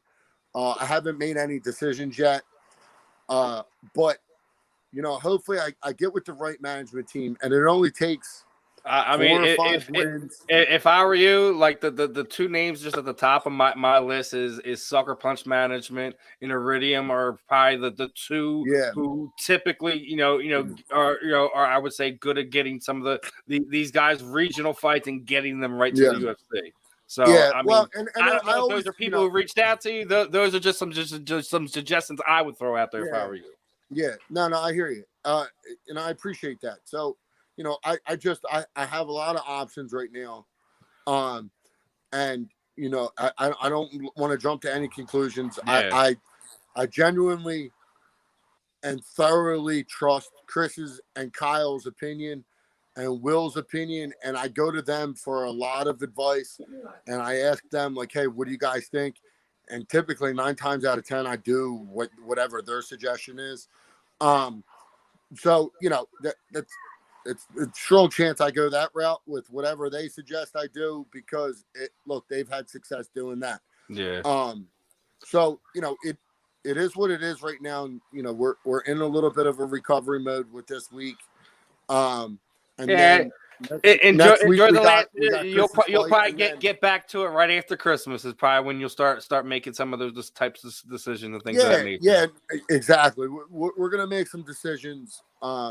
We're going to make some big decisions in the next couple of weeks, and then, you know, we're going to take a fight, and then we're going to keep moving forward, man. And like I said, I want to get 4 or 5 wins, maybe get a contender series fight, maybe slip in on a late notice call, like get a I know what you mean.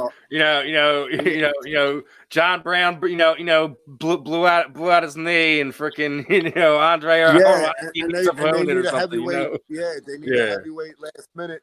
Yeah, and, exactly.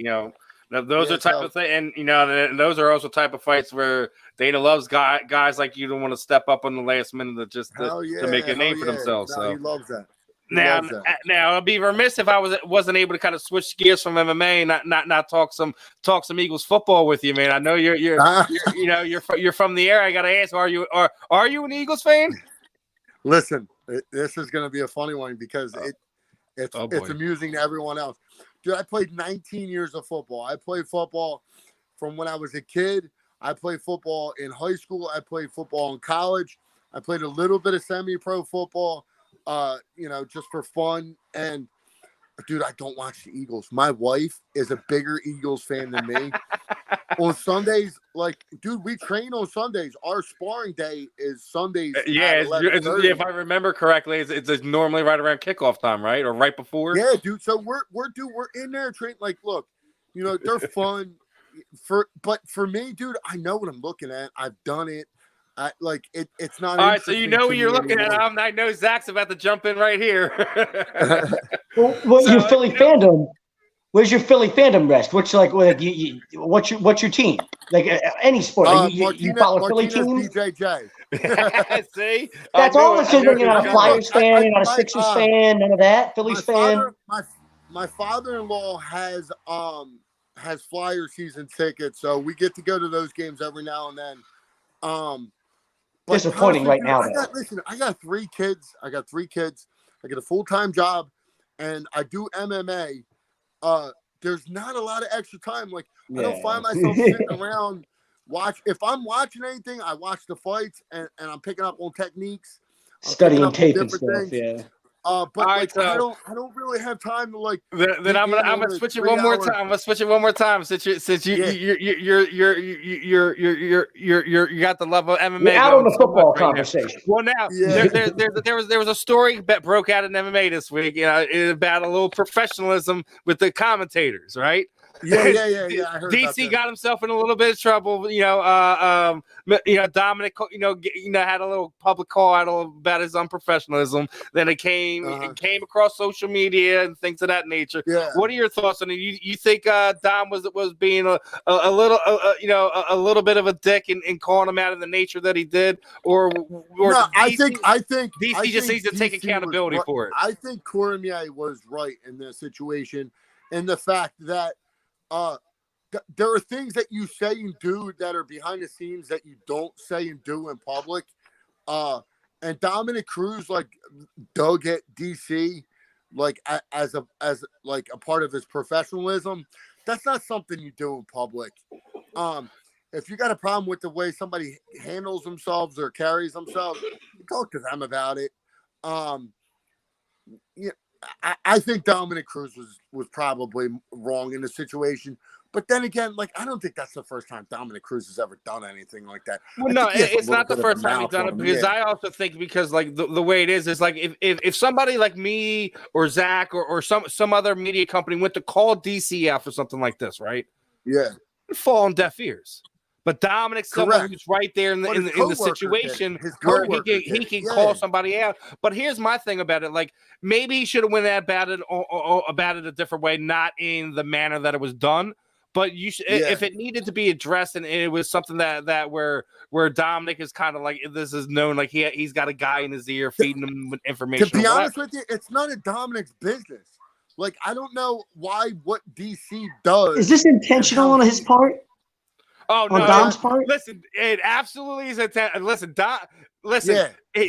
Cruz is definitely that type of dude. If he knows he got you in a situation, he's doing it. Yeah, he did that on purpose. Because he just won tonight. I just went about 15 minutes ago. He won tonight. To himself.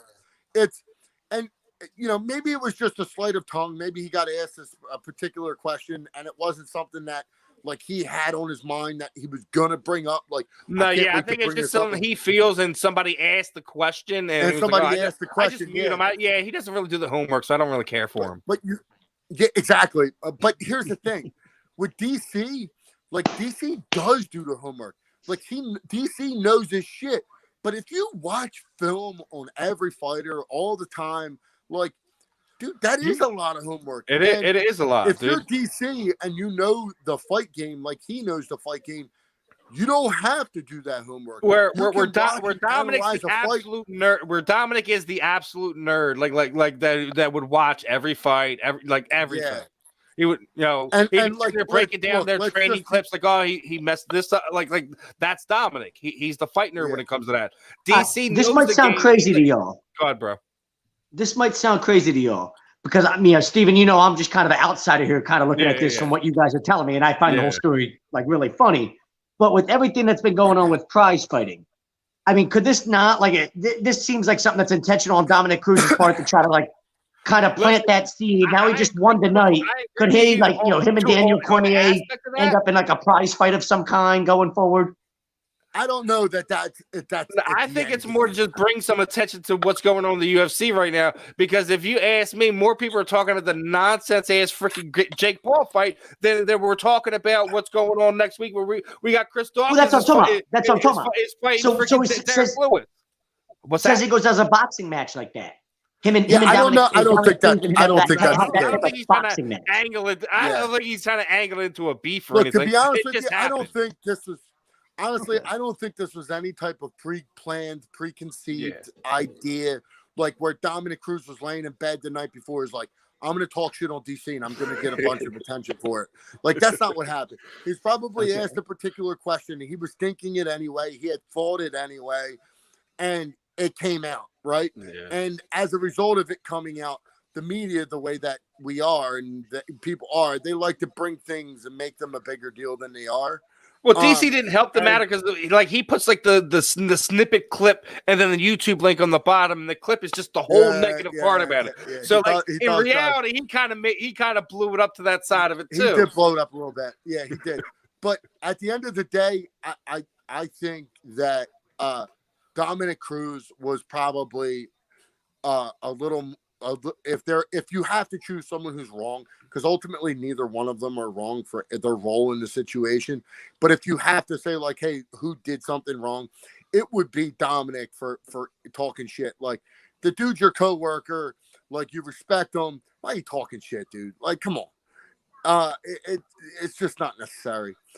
But you know, it's not something that is frowned upon by the UFC uppers, right? Like, it's not like Dana White's like going to sit down Dominic or Daniel and say like, hey, look, you two really need to hash this out and work it out because you're drawing some type of negative attention. No, all attention is good attention with the UFC. And if more clicks, more likes, more watches, all that shit is driving up attention to the UFC, and you know, Dana's okay with it. So it's no surprise that it's happened, and you know, it just kind of is what it is. Yeah, it definitely is what it is. I you know, I think Dom was wrong in how he went about it. I think you know Daniel might have been a little unprofessional. Whatever, he still overall knows the game. But like I said. Yeah. That's who Dominic is. Anyone who's followed the sport knows the type of person that Dom is. You know, as much as I respect who he is as an analyst, as a human being, how he acts as a person, I think we've all seen who he is, and you know, much respect to him for what he's done and who he's made himself to be. But just as a person, you just kind of showed who you really are. Yeah, for sure. But. Don't want to keep you too much longer. I know you're still enjoying the party. We're gonna get ready to wrap things up. Pat, what I typically do is kind of throw the proverbial microphone over you. Anyone you'd like to thank, training partners, teammates, shoot out your social media sites, any sponsors you might have, anything you're working with outside of MMA you want to let the people know about. The time is yours, my friend. Yeah, so the three sponsors I really want to shout out to and say thank you to is Performance Meal Prep. Performance Meal Prep has been great to me. They've been taking care of me, cleaning up my diet. They send me food. What you can do is you can go to Performance Meal Prep and order your pre-made meals. They deliver it straight to your house. You throw it in the microwave. It's super delicious food, super convenient. And those guys have been really good to me.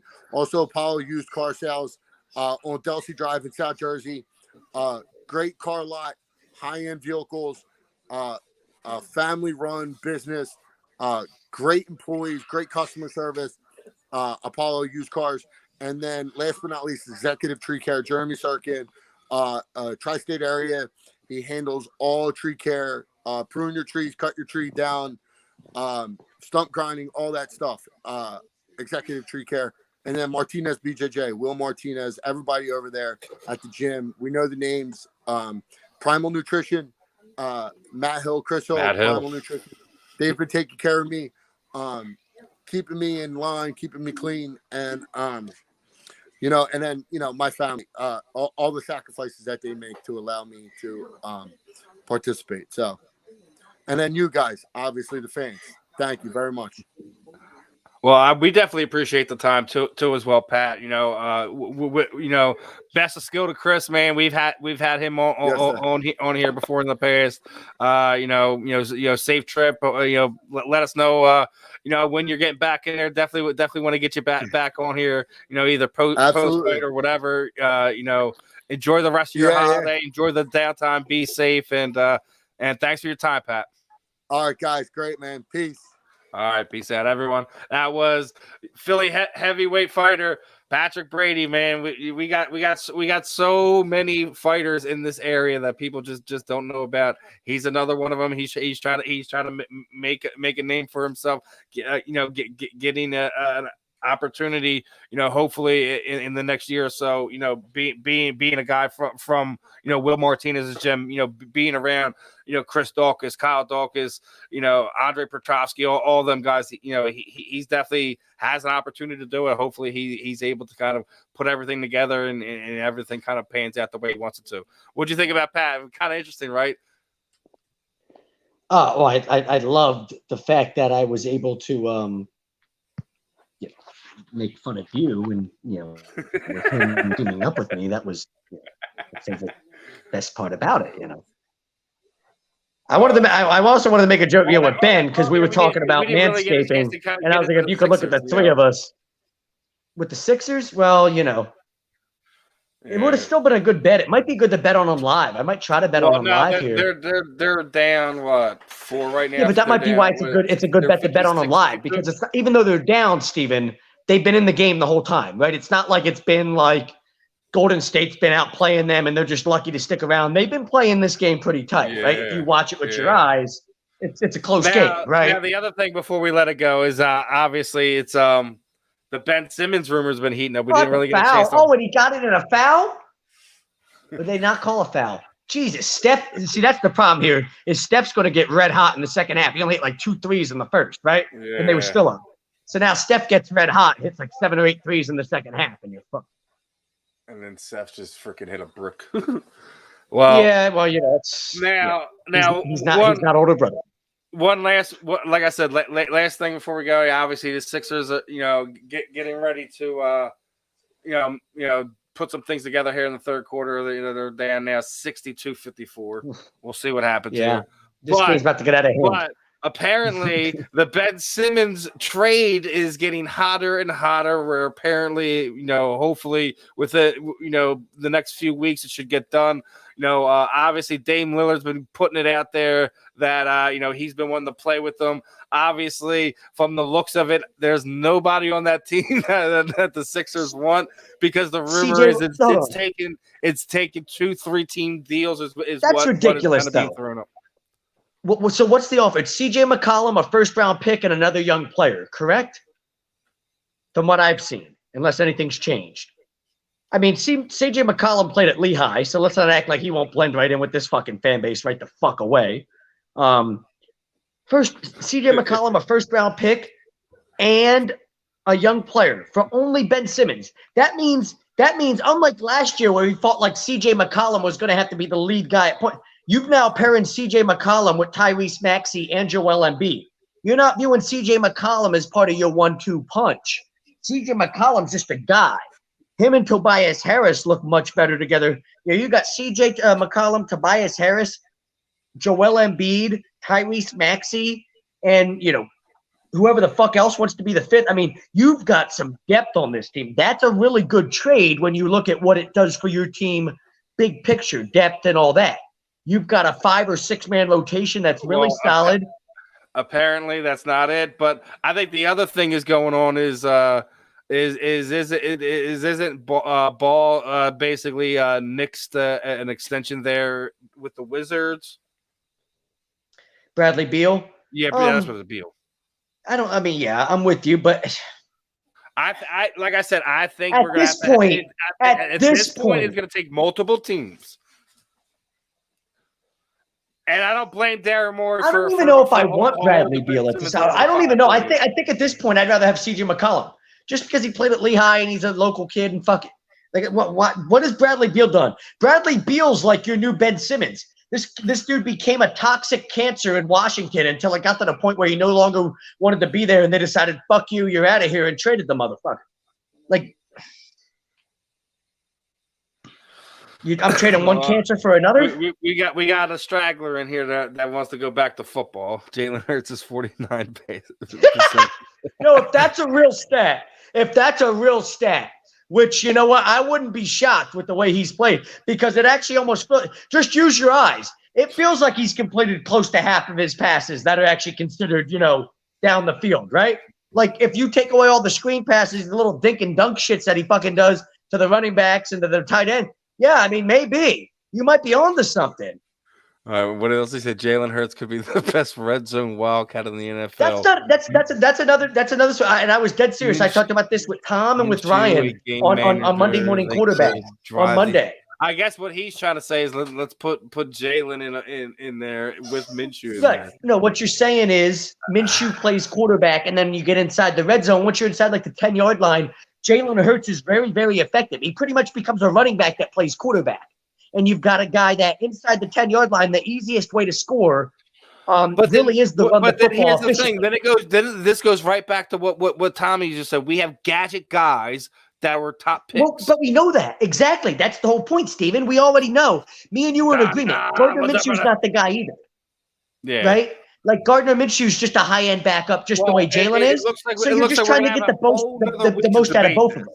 We're going to have a whole no, you're just trying to get the most out of both of them. There's not really a debate. We're just trying to get the most out of both of them, are we not? I mean, yeah. I think that's kind of, yeah. I mean, that's whether one plays, one doesn't, whether they both play. You're just trying to get the best out of both of them one way or another. If that means one plays and then one plays more in the red zone, whatever, so be it. I don't think one guy's earned the right to start over the other. I think that's been our whole point this whole time. Correct? That's been your point. I mean, I think, once you traded Carson Wentz, it was Jalen Hurts' job this season. It was. But now we got 4 games left, so fuck it. But I understand what you're saying, too. Like, your whole point is Gardner hasn't earned the right to start, and you'd rather see Jalen start. And my whole point is Jalen hasn't earned the right to start. I'd rather see Gardner start. But the point remains, neither guy has played well enough, I guess, or done anything on the field to earn the right to start. You just feel like – Hey, Don, you should Jalen, probably go back to when we get off. It's not about what he's done on the field. Listen. It's about committing to him this year. As Don hopped in, I should probably tell him that he should probably hop back when we get off of here and listen to when me, you, and Ben Troop are talking about. He thinks that your boys over there in Michigan should probably wind up pulling this thing off. They could, when you got a great running game and a phenomenal defense that can get to the quarterback and really cause havoc. You can. But you can make that upset happen. Should probably put a bow on this one, brother. I know we touched on a lot. It was good stuff all night. We had fun with Ben Troop. Obviously, we learned a little bit about Patrick Brady tonight. Obviously, guys, again, keep an eye on him. Make sure you guys are tuning in next weekend to Chris Dawkins' fight. He's got a go big to sleep, one Mike with Derek Lewis. What's up? I was telling Mike P to go to sleep. Oh yeah, they wanted Zach Wilson. What does that tell us? A lot. But the Jets stink. Make sure you guys are like, subscribe, doing all the stuff on social media, showing us some love. Again, like I've been telling you, I got something for you guys. I think our show is on the 25th. We'll do the LeGarrette Blunt giveaway. We're closing in on both 70K people are really excited likes. for that. We're getting on 70K likes on Facebook. We're approaching 7,000 subscribers here on YouTube. Guys, way more exciting. Make sure you subscribe. I'm gonna work out a few more giveaway items over the next few weeks to kind of look out for the fam. Not just the premium members, but the actual people who engage outside of that as well. We're giving away one of my umpiring jock straps, Steven. Don't remember to promote that. You can promote that. That's all you, brother. I got some fun stuff, and appreciate everyone hopping in tonight. Ben, Patrick, this goofball next to me. Everyone in the chat. We got a fun one for you next weekend. We got we got a former UFC fighter, bare knuckle boxer, who's also a big Eagles fan, is gonna be joining us in the first hour next weekend. We got a Philadelphia Eagles and Sixers beat writer who's gonna be joining us next weekend. Alan Foy should be back with the Coach's Corner next weekend. We already got a jam-packed show, and we haven't even gotten started. So, guys, make sure you're keeping up with everything we're doing over here at A2D, not just us over here at the weekly roundup. I'm pretty sure Andy and the boys in this very ring should be coming on now, if they're not already on. So we're going off. Other guys are gonna be on. Sunday's gonna be crazy. The Money Pot guys are gonna be doing their thing. Got all kinds of programming. I'm going to be doing an extra show with one of the other social media influencers. Going to be talking some sports with him as well. So we're all going to be running around like crazy people for the next week. Anything else you're going to add before I wrap this thing up, brother? Peace and love and marijuana. Peace, love, and marijuana. Well, with that being said, I'm Steve. He's Zach Burr. We'll catch you guys next week. Same time, same channel.